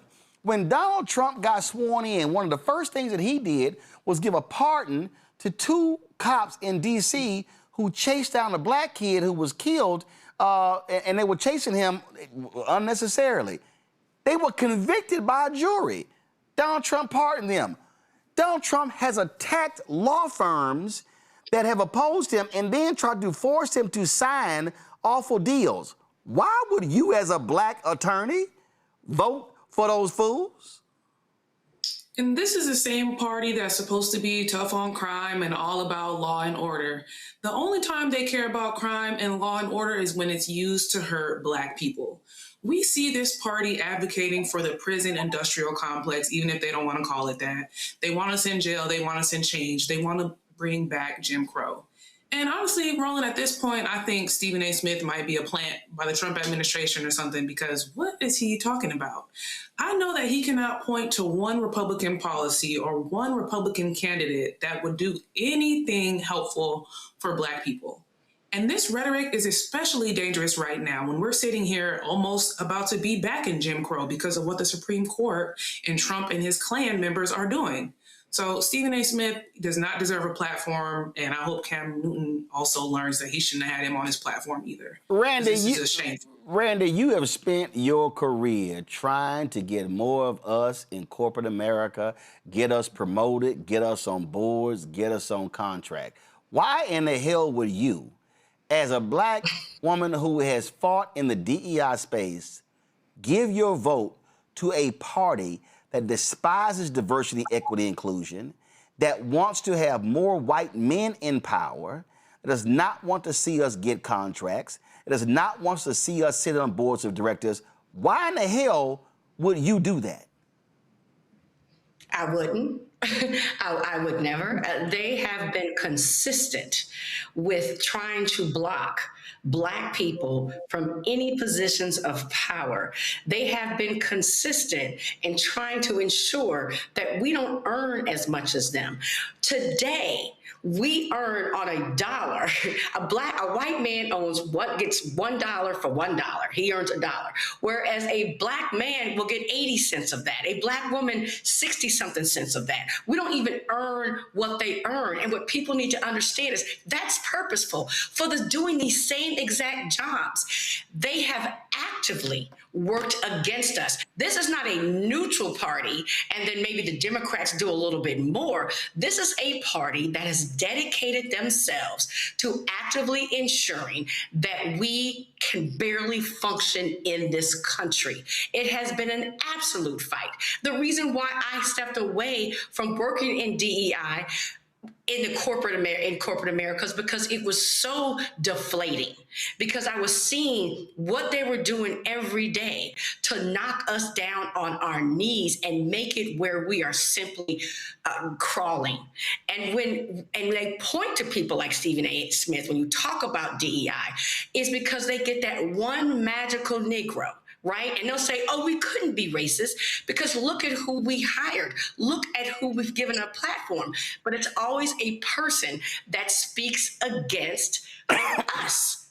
They speak against Black people, which is why he has a platform. Think about all the Black journalists and newscasters who have lost their jobs over the past year because they were trying to speak truth to power, stating absolute facts. They were let go. So if you see someone who has a large platform on a media platform that is owned by, you know who they're owned by, trust me, they're speaking not for Black people, but against our interest. Absolutely. Y'all, for more than 50 years, Tennessee law has blocked state lawmakers from redrawing congressional districts except every 10 years after the U.S. Census. But these MAGA folks, they're like, nah, we're just going to change the law because they're trying to kiss up to the twice-impeached criminally convicted felon-in-chief. Protests were taking place all today in the state capitol in Tennessee, where Republican Governor Bill Lee called state lawmakers back to Nashville to ensure congressional districts, quote, accurately reflect the will of Tennessee voters. Now, mind you, what they want to do is there's only one Black congressional seat in Tennessee. That's in Memphis. They want to destroy that. Yeah, seriously. Listen to what took place today in Tennessee. After each enumeration and apportionment of representation by the Congress of the United States, the districts may not be changed between apportionments. Are you saying they're breaking the law today? Is that what you're Of course. Was there ever a doubt? A bill that will break this law. Can I see the law? Constitution, Article 1, Section 1.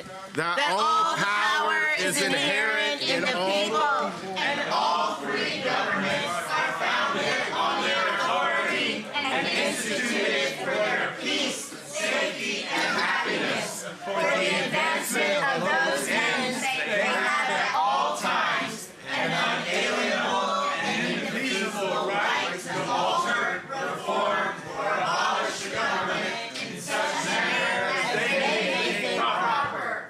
So they get to break the Article law? 1, Section 2. Does it matter that they break the law?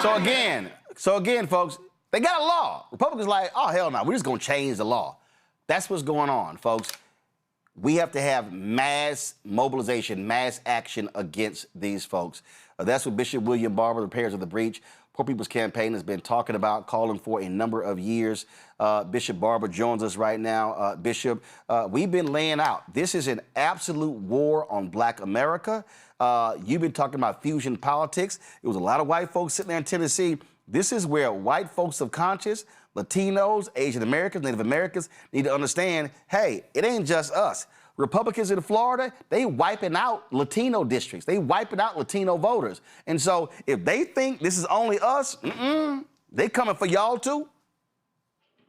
Look, you better believe it. For that tactic, Roland, that you just saw there reading the Constitution is something we train people how to do in the Poor People's Campaign with Repairs of the Breach. I saw some of my folk there, and it needs to be even more diverse But listen, we're in this battle. You and I have been talking about, we are in the battle for whether we're going to have the ending and retrogression of the second Reconstruction or whether we're going to fight our way into a third. And they are intending on undoing the second Reconstruction. You know, let me just say a thing about Stephen A. and I'll move to the other. You and I will debate him and whoever, anywhere, anytime. That's just ignorant, a lot of the stuff he said. And we need to debate him in a place where he doesn't just get to holler, holler, holler, but actually has to talk facts. Because it is dangerous in this time to be throwing out things that are not rooted in history. Do you know, in your audience, that here are some things that if we had not had a diverse Congress because of the Voting Rights Act, here are things that would not have ever existed.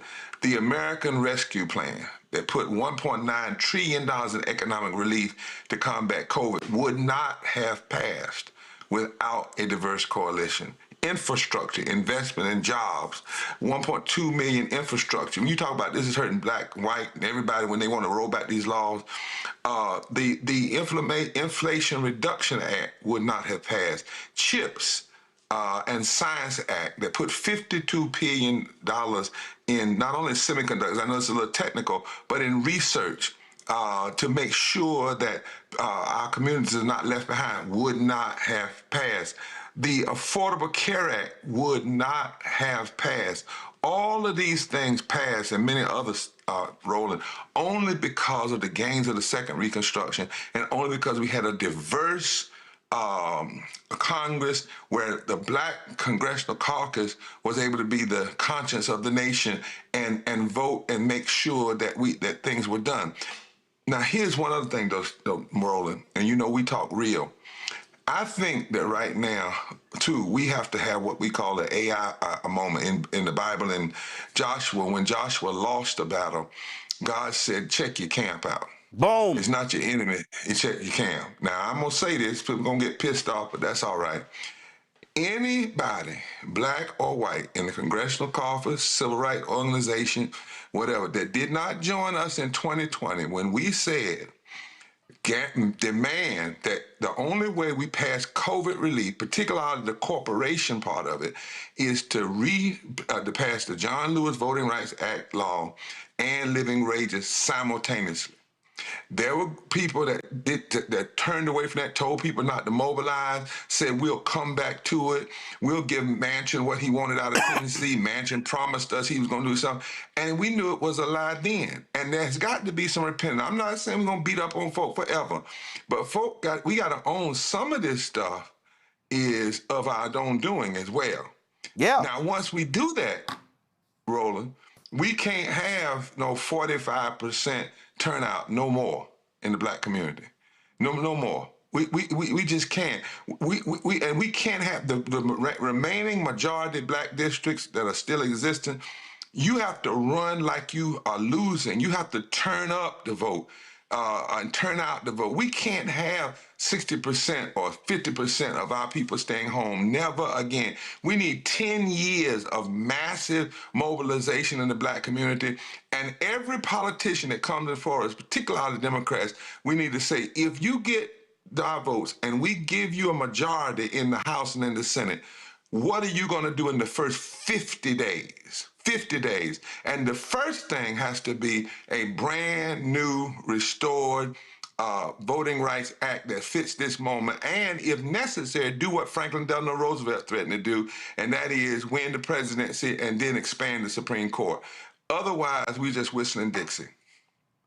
Yeah, I mean, I think what happened, and let's just be real clear, Bishop, you had a whole bunch of civil rights groups who were trying to play it safe, who were inside sitting at the table, did not want to put external pressure on Biden, Harris, and on the Congress.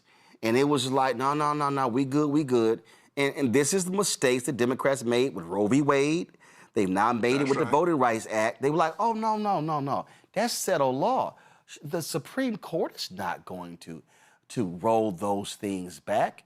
What this Supreme Court is saying is, we the end. Can't nobody tell us what to do. We got supreme power, and we about to use it the way we see fit. And we will ignore our own precedent do what the hell we want to do to achieve the outcome that we want to achieve, which is align with a right-wing conservative Republican Party. That's right. Because they know the demographics, Roland, you've talked about this, are shifting so fast, population-wise. The only way you can hold on to power in the next 10, 15 years is to cheat.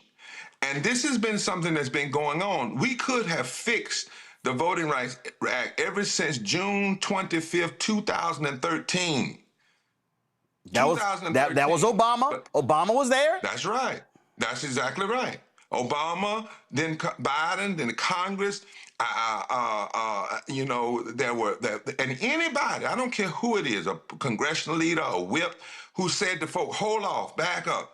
I remember we went to Tennessee, put 1,000 people in front of Manchin's office, and white and black, to challenge him to do what he promised John Lewis on his deathbed.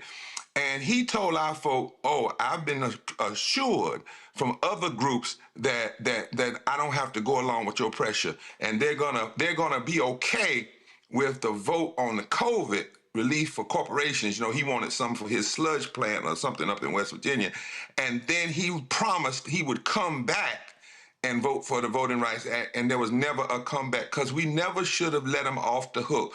After the 2020 election, COVID relief, living wages, and the Voting Rights Act should have been the top 3 actions on the table and should have been done in the first 100 days of that new administration. Now that we're not there, we've got to now go back and that's why you and I are working to organize 1,000 men, alpha men, and now we've got the Amy Zion and others are coming in who will engage in the kind of massive mobilization because we have to make them pay. So let's, for instance, say they've cut right now some of the Voting Rights Act. If we turn up our vote, we can actually change some of the districts that are not predominantly black districts, but we can make it so they can't win in certain areas and we'll have to answer to the power of the black vote. But we can't do it with just 45% of the people turning out. Come on, y'all. We have to have a turnout like they had in South Africa when Mandela was running for president. You remember that, Roland? Absolutely. Lines around the building, everybody standing in line for hours in the hot sun. That's the fight. That's the battle that we're in now. Well, we don't even have to. Go there. When I was in Mound Bayou, Mississippi on Friday, and that was a photo. I took a photo of it, and that was a photo that they had, and it was at a voter event. It was a voter event in 1954, I think, and they said that was a near riot as people were clamoring for voter registration. A near riot. I talked about when I went to the National Civil Rights Museum in Memphis, and there's a sign, and I thought I took a picture of it. I'm gonna try to find it, where a young sister said, "All I want," and for all y'all black people doing all these extravagant ass prom stuff, this is what it said: "All I want for my 18th birthday is a voter registration card." That's what we got to get back to. That's right. That you and we voting for our lives. You've been saying it. I know Rachel Maddow put it up there last night, but you've been saying it for years. We are in a battle. We're in a war. You got to vote for your life. You actually have to get, pissed off. I think God gets pissed off at injustice when I read the Bible. You got to get pissed off that these folk literally went down to our parents' graves and just desecrated them. But even that's not enough. I heard your brother talking earlier. When we talk about what's happening in our community, the number of people that are dying because of lack of health care, dying because of poverty, dying because of lack of living wages, and you have a party that has just gone all out MAGA and saying they're going to do everything to make that worse, not make it better. There comes a time that self-preservation has to be the first law of nature. Self-preservation has to be the first law of nature. And we are in that battle and that war right now. You talked about the effort. We have it up on blackstarnetwork.com. Y'all, if y'all go to blackstarnetwork.com, And you see it right here. Bishop William Barber is looking for black men and women who want to be trained to organize and mobilize black voters. That's going to take place in June. Bishop, explain to people why they have to be trained to do what we're talking about. Yeah, it's not just getting up, Roland, and doing a cute speech. It's not just getting up, having a voter rally and say, y'all go vote. It's not using Trump and Clarence Thomas as punchlines. I've been watching some preaching lately, and I'm a preacher, so I can talk about it. And brothers and sisters, I get the punchline, but if you're not organizing your church, and then 2 miles around your church, and then 5 miles around that 2 mile, if you're not really doing micro-organizing, really understanding the power of the vote, there are places, Roland, that, and this is why you have to be trained, where out of, say, 800,000 black people who didn't vote, just 10% of that would change everything. But you have to know that, and you have to be trained in that. You have to know how to use the technology. You have to know where to knock and where to go. You have to know the data. Do you know that 19 million poor and low-wage voters that voted for Biden-Harris didn't turn out for Kamala Harris? And regardless of why that is, we have to know that and know where they are. And so that's why on that weekend, the weekend of January 12th, and you know that's the weekend that Mega Evers... June 12th, June 12th, June 12th, 13th. That's right. That's right. But what people also fail to remember is that weekend was they wanted to kill 3 people.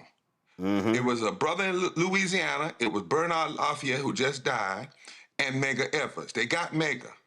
There was a goal in that day in 1963 to take out the young civil rights leadership.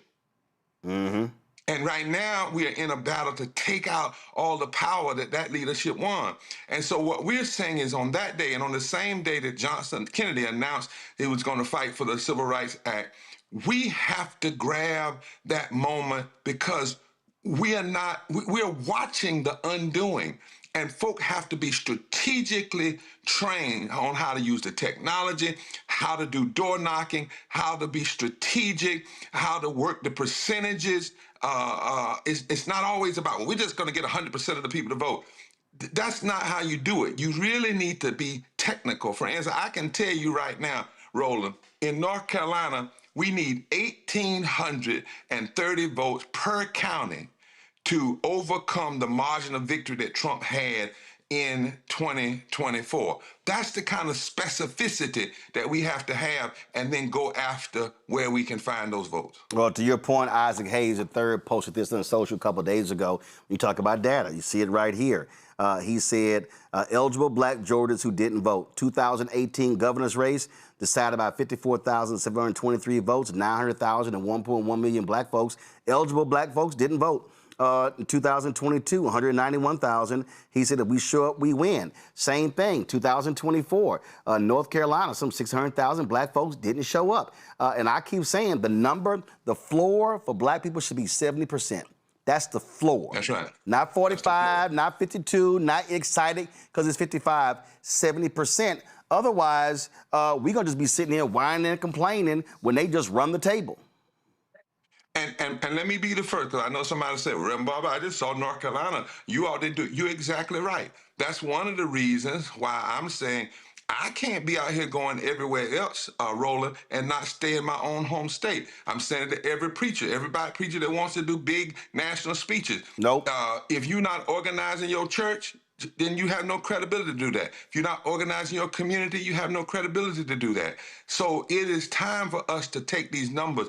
And as you said, not just say if we show up, we win, then talk about how we show up. How do we turn loose every van, every bus, every person, use every phone, every cell phone? You know, I used to say it like this, Roland, if Harriet Tubman could get 700 people out of slavery, and she never had anything, email, Black Star Network, cell phone, car, none of that. If she could do that, then we must do more. So I wrote this to you the other day, and I want to say it on the air.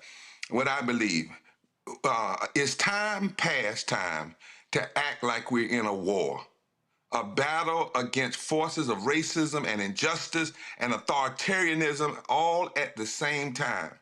Emails with no call to action, tweets with no truth-telling and movement directives, marches with no clear agenda and clear goals and strategies after the march, sermons, speeches with catchy phraseology, but no follow-up and no follow-through that turn words into deeds, macro talk without micro-organizing, politicians who offer criticism of what Trump has done in his first 120 days, but no clear agenda of what they will do in their first 50 days, have no place in this battle now.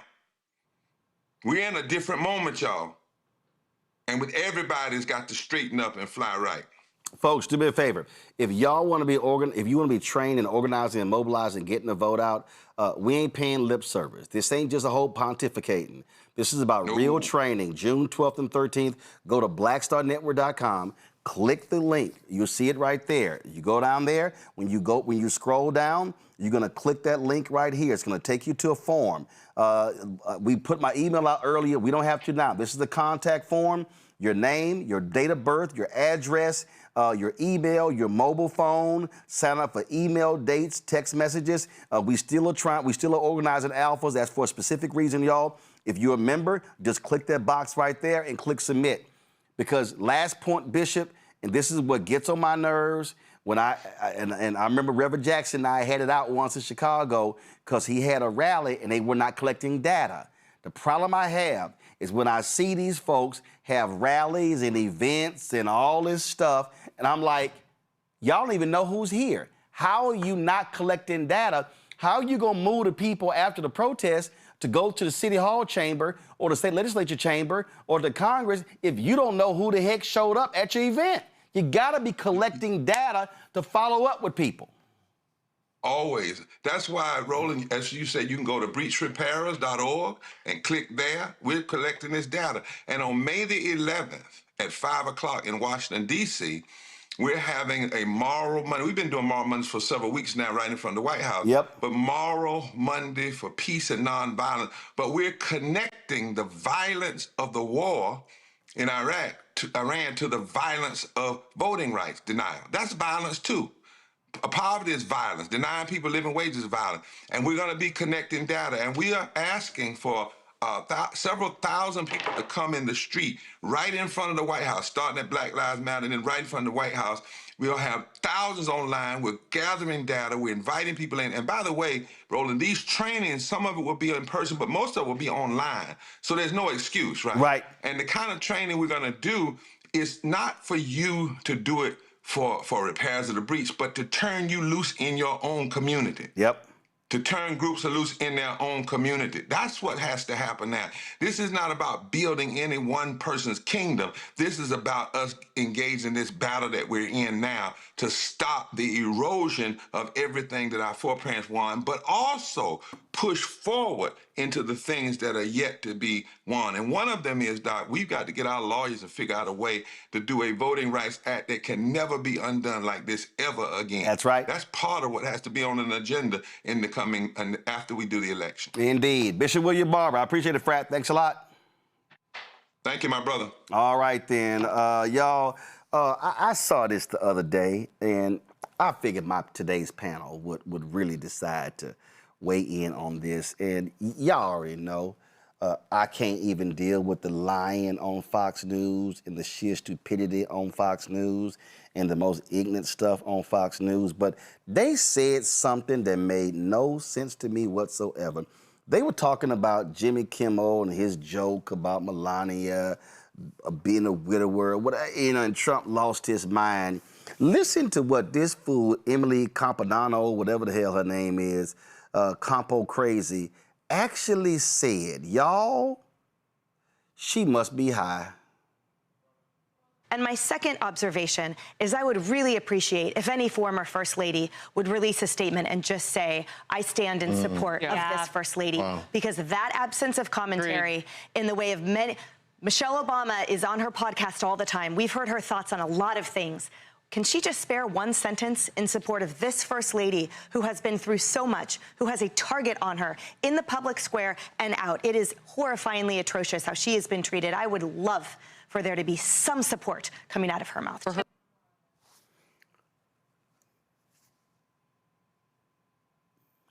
Run that by me again. Observation is I would really appreciate if any former First Lady would release a statement and just say, I stand in support of this First Lady, because that absence of commentary in the way of many, Michelle Obama is on her podcast all the time. We've heard her thoughts on a lot of things. Can she just spare one sentence in support of this First Lady who has been through so much, who has a target on her in the public square and out? It is horrifyingly atrocious how she has been treated. I would love for there to be some support coming out of her mouth. Randy, did I see two black people sitting on that couch? Harris trifling ass Faulkner and Charles Payne nodding and agreeing.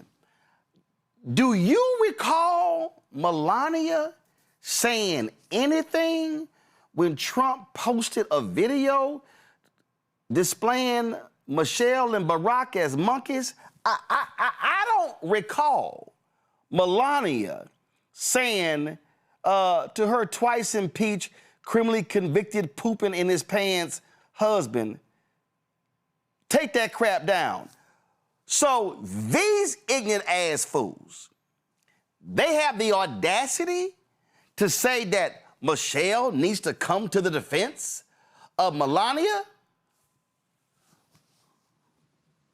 I don't even see how they got how she got the words out of her mouth. Like, the absolute audacity is just stunning. This is a woman who has watched her husband rip apart and denigrate everybody. I can't even say just black people. The man attacks everybody, but specifically, it hasn't been a month that the man posted a video depicting former President Barack Obama and Michelle as monkeys. And did she speak up? And let me just say that the First Lady said that her platform was going to be anti-bullying, which is a joke considering her husband is the biggest bully that has ever walked this earth. I mean, it seems as if these are people who always speak about Christianity and they only expect black folks to be Christians. Like, we are the ones who are supposed to smile and accept terrible treatment, as they seem to accept and actually embrace the horrific treatment that their leader puts on everybody else. I mean, it's unbelievable. It's absolutely unbelievable. And she had the audacity to say that. I don't see how she didn't fall out. Yeah, and then the black people nodding. Nicole, I'm gonna go old school. I mean, I don't know what these folks say. They talking about cap. I don't use that. I don't use that. I'm gonna go old school. She had the gall to let that come out of her mouth, and they little two nodding asses like, oh yeah. The audacity, if that's one thing they're going to have, is audacity. And we know Michelle Obama doesn't owe Melania Trump anything. They're lucky that Michelle Obama doesn't come out swinging against them. But as we know, Michelle Obama said, when they go low, we go high. But she ain't about to go that high, okay? This has been an administration that has dehumanized her and her husband. Long before Trump even came into office, he was questioning whether or not they were born in America.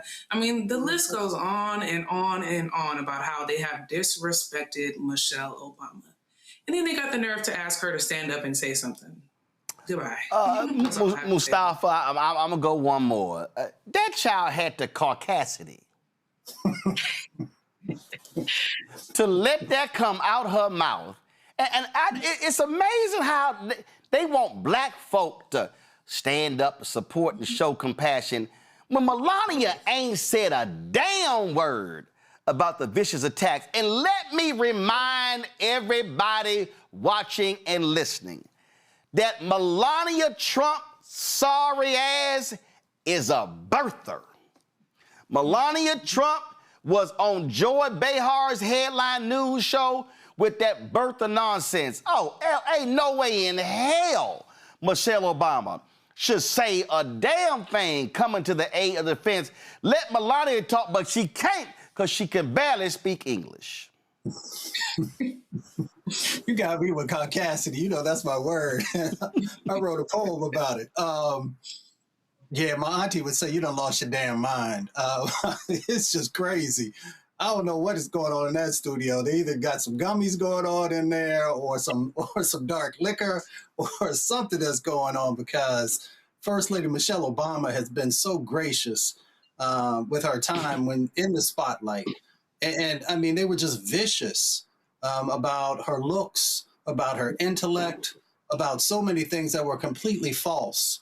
And so for her to say something in this moment makes no sense whatsoever, nor should she, as all the other panelists have said. But it is, you know, it's sort of par for the course for these folks, because once again, privilege makes you think that you can say and do anything to everyone else, but then they are supposed to come to your defense because of some God-given right. So I'm glad that there is silence there. The First Lady continues to be gracious, and she should not even, you know, dip her toe into this poison pool that they have. This is me portraying Michelle Obama. Huh? Is somebody talking? You talking? Huh? Y'all talk to me to say what about her? What's for lunch? That's how I respond. Fox News, Emily, you out your damn mind. How dare y'all? How dare y'all sit here and say that, especially with all the trash that has emanated from Harris Faulkner's mouth about the Obamas. You go sit your monkey ass down too. Oh, I know y'all might say, ooh, you call Harris Faulkner a monkey. No, that's a Robin Harris line. Okay, so just in case any of y'all, if y'all ain't seen Baby's Kids, Harris Faulkner can go sit her ass down too, because she sound like a damn fool sitting there, kikiing with Emily saying, oh yeah, she should defend Melania. Hell no, Melania ain't said a damn thing about the attacks on Michelle Obama, the attacks on Barack Obama, the attacks on all the other black folk. She let her crazy. First of all, she ain't even in the White House. They gotta pay her to show up. So why don't y'all talk about that? You out y'all damn mind. Man, let me go to a damn commercial break before I cuss these fools out.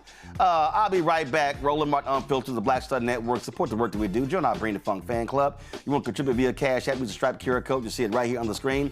It's also for credit cards as well. Checks and money order. Make it payable to Roland Martin Unfiltered, P.O. Box 57196, Washington, D.C. 2003 7-0196. PayPal, R. Martin Unfiltered, Venmo, RM Unfiltered, Zelle, Roland at RolandSMartin.com, Roland at RolandMartinUnfiltered.com. We'll be right back with our Shop Black Star Network segment. With medicine and science under attack, I want to keep you and your family informed and healthy.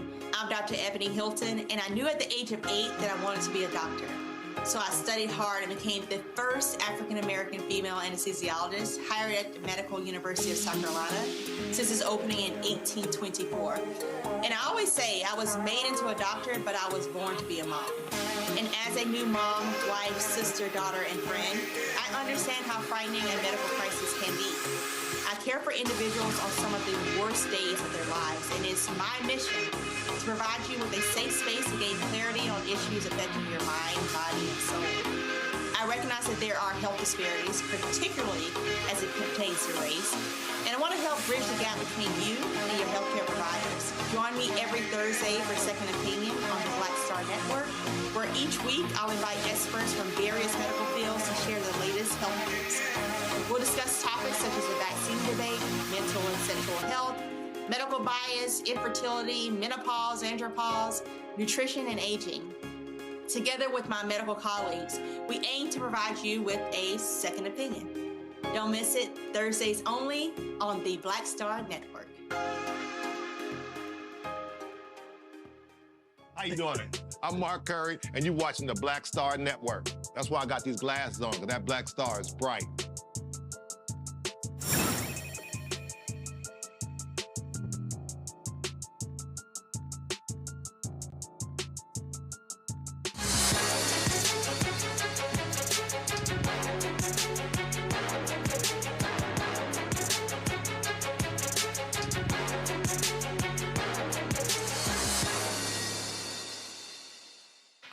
All right, Women having their period, it's a reality. For women seeking greater comfort and mobility during their cycle, finding the right product can make all the difference in their daily lives.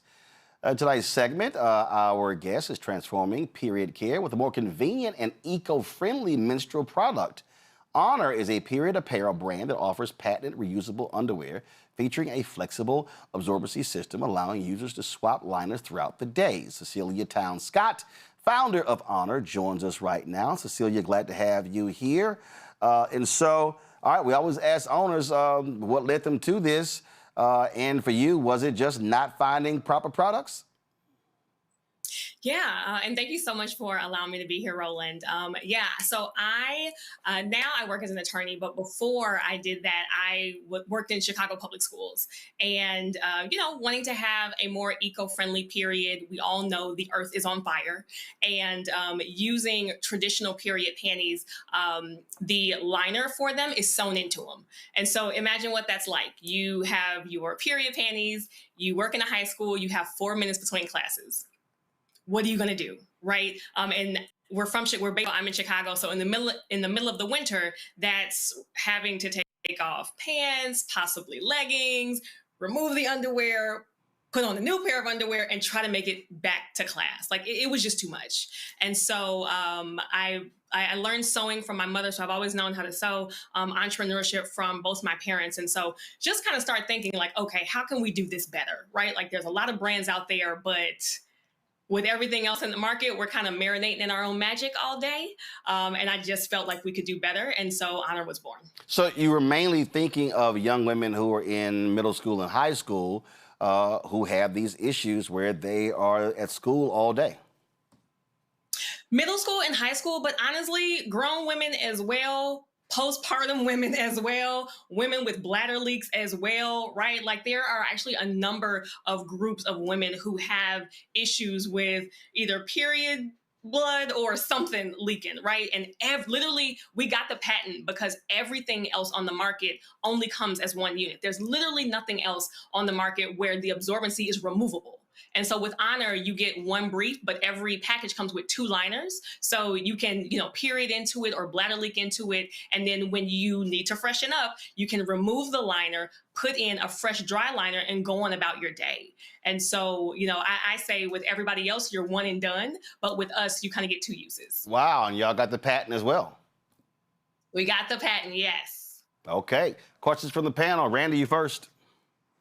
Well, first, let me thank you for honoring women by even concentrating on something that has been needed, because we know that the way this world is set up, a lot of times we don't get the products that we need to function. So thank you for that. I wanted to ask you, you just mentioned that this is not just for younger women, but older women as well.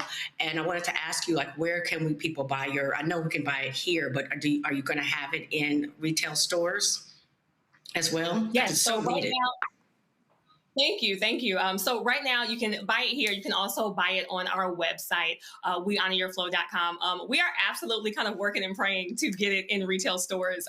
We had it on walmart.com. And so, we're continuing to work on that, but definitely trying to expand the number of places where the product is offered. But right now it is offered with Roland Martin and on wehonoryourflow.com.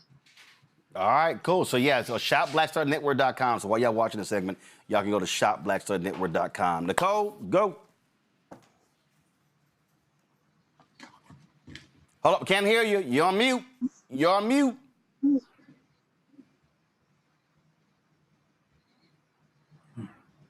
All right, okay. All right, we'll figure it out. Let me go to Mustafa, then come back to Nicole. Yeah, well, it was great to hear you talk about eco-friendly. And, I work a lot with chemicals, and I know how impactful they can be to the body. And I remember the days of toxic shock syndrome. Can you talk a little bit about how yours are eco-friendly and how they are healthier and safer? Absolutely. Thank you so much for that question. So that was actually, it took us a while to get our final product ready. And that was a big part of it. So a huge conversation in period wear, especially in the one-time use products, is PFASs.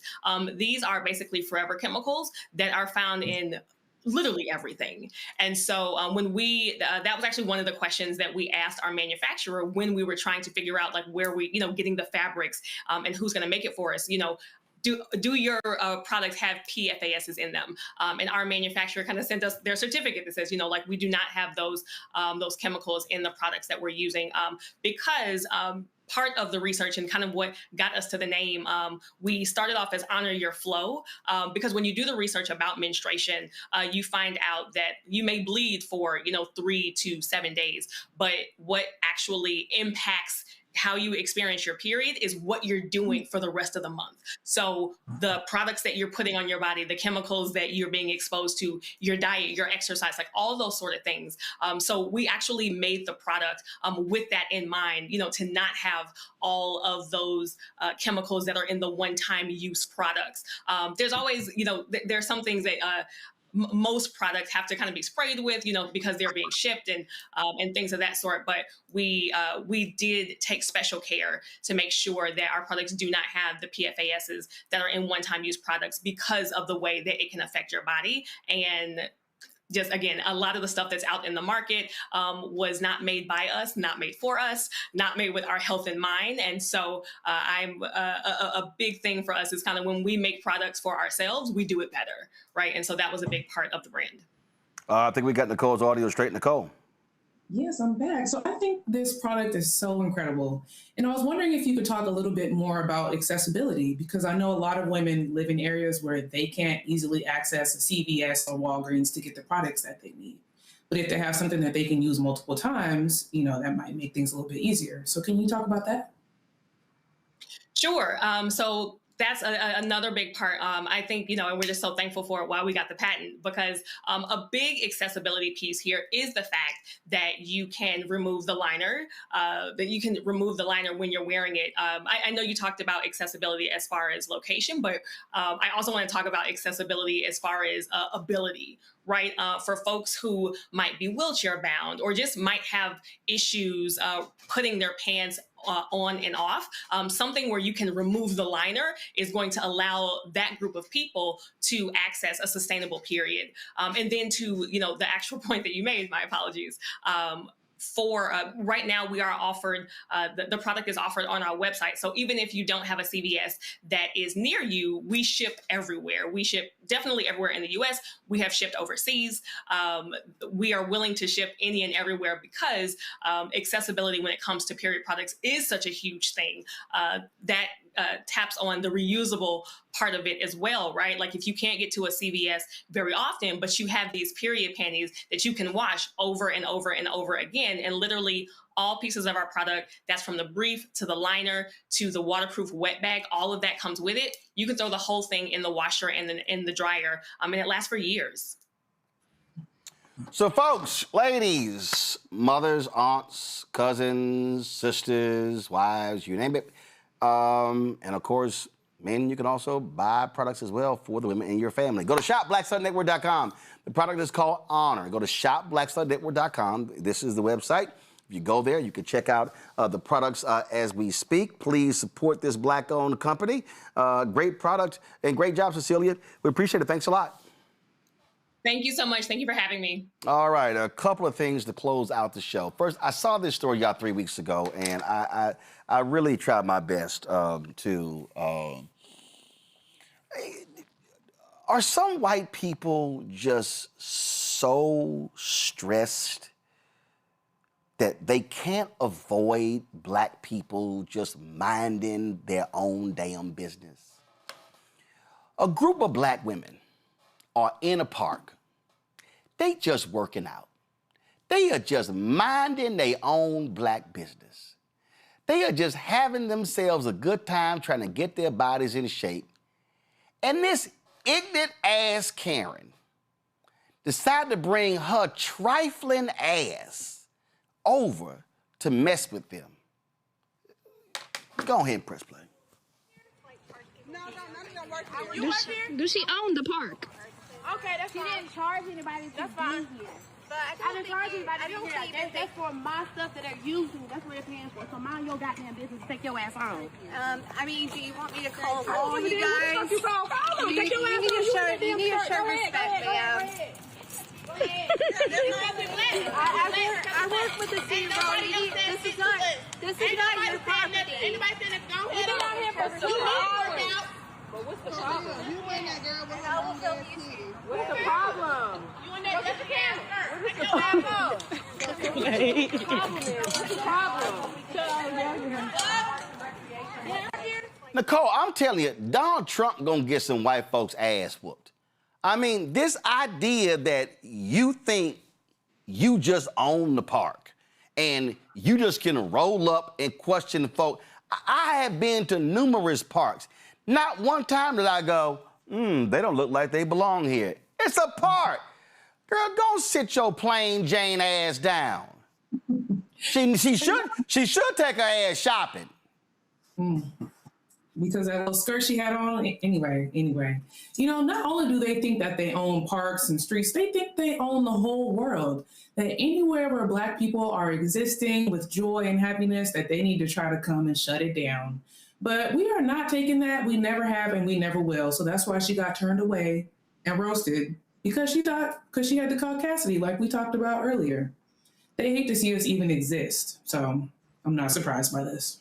I mean, I sit here, Randy, and it's like in moments like this, that's when you want to have that Radio Raheem boombox. And when her ass start talking, you just turn it up and drown her silly ass out. You know, we talk about it all the time. I find white women in particular to be obsessed with us. All of us have the experience of being out, maybe not in a park, but a restaurant or anywhere, and they are just, even if they don't say something, because some of them have a little bit of sense, but they are paying attention, like can't even help themselves from staring. So yes, they are obsessed. And I know one thing that drives me crazy is they're always threatening to call the police or something, like they're their right. It just like that there should be laws that protect us, right? Taxpayers from white women using the police as their personal security, because they call for frivolous things just to exert their control over Black people. Gets on my nerves. I think, Mustafa, we are gonna have to, we gotta pull that scene from Friday. With Chris Tucker. And we just gonna have to sit here and teach every Black person this here. Move your little silly ass on. See, I'm not addressing these people. We ain't even, that was a 44-second soundbite. That sucker lasted about 42 seconds too long. Mm-hmm.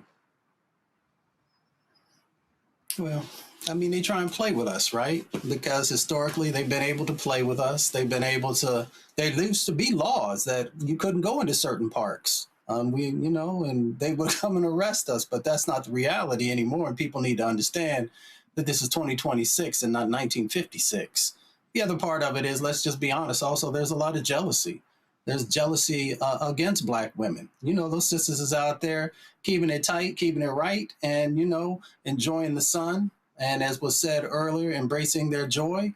And for some folks, that can be triggering because in many instances, there are other folks across our country who are not happy. They're not happy with themselves. So they often want to take it out on folks who are. So, I would say we should pray for folks, but they need to pray for themselves because this darkness that's inside of them continues to come out, and sometimes that darkness will cost you. Absolutely. These people, they just get, as the folk back in the day say, y'all working my nerves. You working my last Black nerve. Nicole, Mustafa, and Randy, I appreciate y'all being on today's panel. Thank you so very much. Again, see y'all next week. Y'all, it's time for Black Stud Network Headlines with Brittany Noble.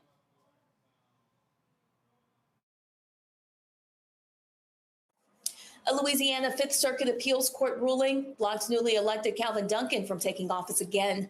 On Monday, Duncan arrived at Orleans Parish Criminal Court for his first day in office as a new clerk of criminal court, but was only able to serve for a few hours. A federal judge temporarily suspended the previous ruling that cleared the way for Duncan to take office. On Sunday, Judge John DeGravels temporarily struck down a new state law that was signed by Governor Jeff Landry to eliminate the office of Orleans Parish Criminal District Court Clerk. In his ruling, he said that the new law was unconstitutional and disenfranchised voters. Duncan, an exonerated prisoner turned lawyer, won the hotly contested November election by a wide margin against incumbent clerk Darren Lambert.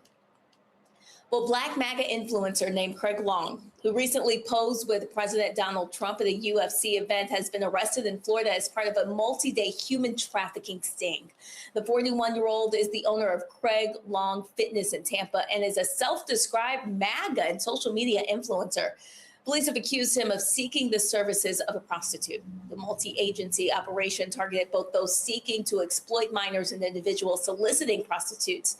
Long was among 266 arrested, including January 6 rioter Ryan Yates, and 2 men who allegedly brought children along to their illegal meetups in Polk County, Florida.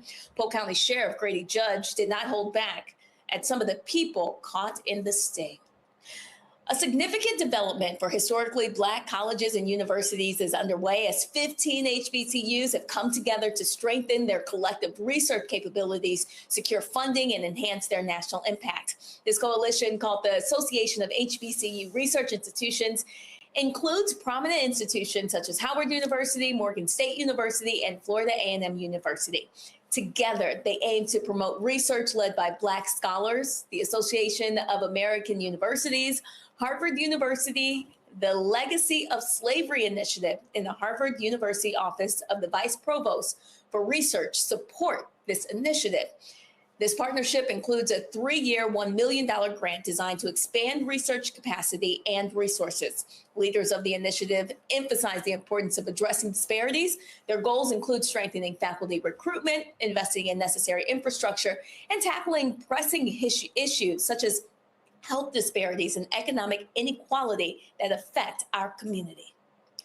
Well, the Indiana Black Expo is making a significant change to its Circle City Classic event by replacing the traditional HBCU football game with high school games. IBE CEO Alice Watson explains that this shift aims to enhance revenue streams and ensure sustainability by reducing costs and increasing flexibility. This change will take effect later this year and will feature 2 premier boy high school football games and 2 girls high school flag football matchups, all hosted at Lucas Oil Stadium.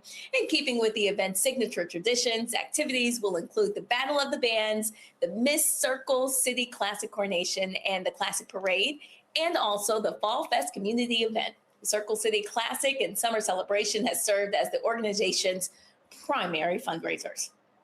And in Florida, an 18-year-old is making history as the youngest graduate from Florida State University's College of Nursing program. Demetria Coley earned her degree after an impressive academic journey. Her father, Demetria, is a science teacher, homeschooled her, and by the age of 15, she had already earned her associate degree from Tallahassee Community College, becoming the youngest graduate in that school's history.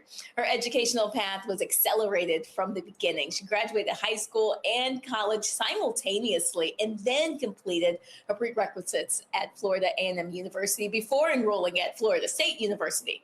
Now, she is following in the footsteps of her mom, Alicia, a nurse who sadly passed away from ovarian cancer in 2020 when Demetria was just 13 years old. But now she is channeling that loss into purpose. During her time at FSU, she gained experience training at Tallahassee Memorial Healthcare, and she now plans to work as a neonatal intensive care unit nurse. We wish her well. Roland, back to you. All right, folks, be sure to tune into the Breakdown of Brittany Noble every day, noon Eastern, right here on the Black Star Network. Again, the Breakdown of Brittany Noble every day, noon Eastern on the Black Star Network. Y'all, last story here. Today, a group of bishops joined together to announce a national initiative to focus on the election as well as social justice. Today in Chicago, led by Bishop Byron Brazier of Apostolic Church of God, the National, let me go ahead and read this for you, the National Faith and Justice Council made their announcement. Their goal is this newly formed coalition. Their goal is to feature presiding bishops, representatives of the various churches too, committed to serving as a unified moral, spiritual, and civic voice during a time of growing social fragmentation, civic instability, and community distress. Here are some of the comments. We live streamed this event. Here's some of what Bishop Brazier had to say today. Today has not simply been a conversation. It really has been a declaration. A declaration that faith leadership in this nation is still strong. A declaration that unity across denominations is not only possible, it is necessary.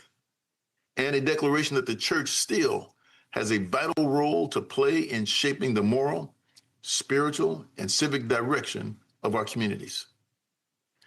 We have affirmed something that is not just powerful, but extraordinary. United faith leadership that will create united community. Organized people will create transformation. And the church will guide the process as the change agent for justice and restoration. But let us be clear. What has been shared today must now be activated. This moment requires more than agreement. It requires alignment with faith leaders, pastors, congregations, stakeholders, and partners. It requires structure, and it requires movement. The National Faith and Justice Council is not simply an idea. It is an apparatus, an organized, disciplined, and intentional framework designed to mobilize leaders, congregations, and communities across this nation. Our first mobilization will be in voter registration and voter turnout. We must understand that we do not participate when others try to decide for us. But when we are organized, informed, and unified, we will shape outcomes of generations to come. This is not about politics. This is about responsibility. This is about stewardship. This is about the future of our communities and the generations still yet to come. The Declaration of Freedom reminds us that we are not powerless, but we are positioned. And we live this moment with clarity. We will educate, we will organize, we will mobilize, and we will sustain. To the people of faith, together we will not walk away from this moment. And I just want to take the time to thank each and every one of the participants, to thank them for their commitment, and to thank them for standing together, for together we will move forward. All right, folks. Hey, tomorrow's Roland Martin Unfiltered. We are going to show you an interview I did when I was in Tulsa for the 100th anniversary with former Oklahoma State Representative Donald Ross. While I was there, he's a huge fan of mine. I did an interview with him. He gave me a autographed copy of his book. He was the one who set up the Tulsa Race Riot Commission, also led the effort to take down the Confederate flag in Oklahoma. He passed away today. His daughter called me, his son sent me a text, and so tomorrow I'll run for you the interview that I did with him when we were in Tulsa several years ago. Folks, that is it for us. Don't forget, if you want to organize and mobilize when it comes to the election taking place, the training is June 12th, 13th, the Bishop William Barber. Go to blackstarnetwork.com. You can go there. You can sign up right there on the website. Just click where you see his photo and the link, click it, and you can sign up. All right, folks, don't forget, also right now happening is the Win with Black Men call, the emergency meeting that's taking place right now. The QR code is right there. I'll go to winwithblackmen.org to get the link as well. Don't forget, support the work that we do. Join our Bring the Funk fan club. Look, your dollars are important for us to do what we do, so your support matters. And if we contribute to our fan club, please do so. Use the Stripe QR code. You see it right here. That's for checks and money orders. I'm sorry, Stripe QR code is for Cash App. It's also for credit cards. Checks, if you want to see a check and money order, make it payable to Roland Martin Unfiltered, P.O. Box 57196, Washington, D.C. 20037-0196. PayPal. R Martin Unfiltered, Venmo, RM Unfiltered, Zelle, Roland at RolandSMartin.com, Roland at RolandMartinUnfiltered.com. Download the Black Star Network app, Apple phone, Android phone, Apple TV, Android TV, Roku, Amazon Fire TV, Xbox One, Samsung Smart TV. If you want to get our Black Star Network swag, go to shopblackstarnetwork.com, shopblackstarnetwork.com to get our swag. Also support our Black-owned businesses. Go to shopblackstarnetwork.com. And of course, if you want to be sure to, if you want to support a fan base, download the app. You can also follow me at Roland S. Martin. Folks, that's it. I'll see y'all tomorrow right here, Roland Martin Unfiltered on the Black Star Network.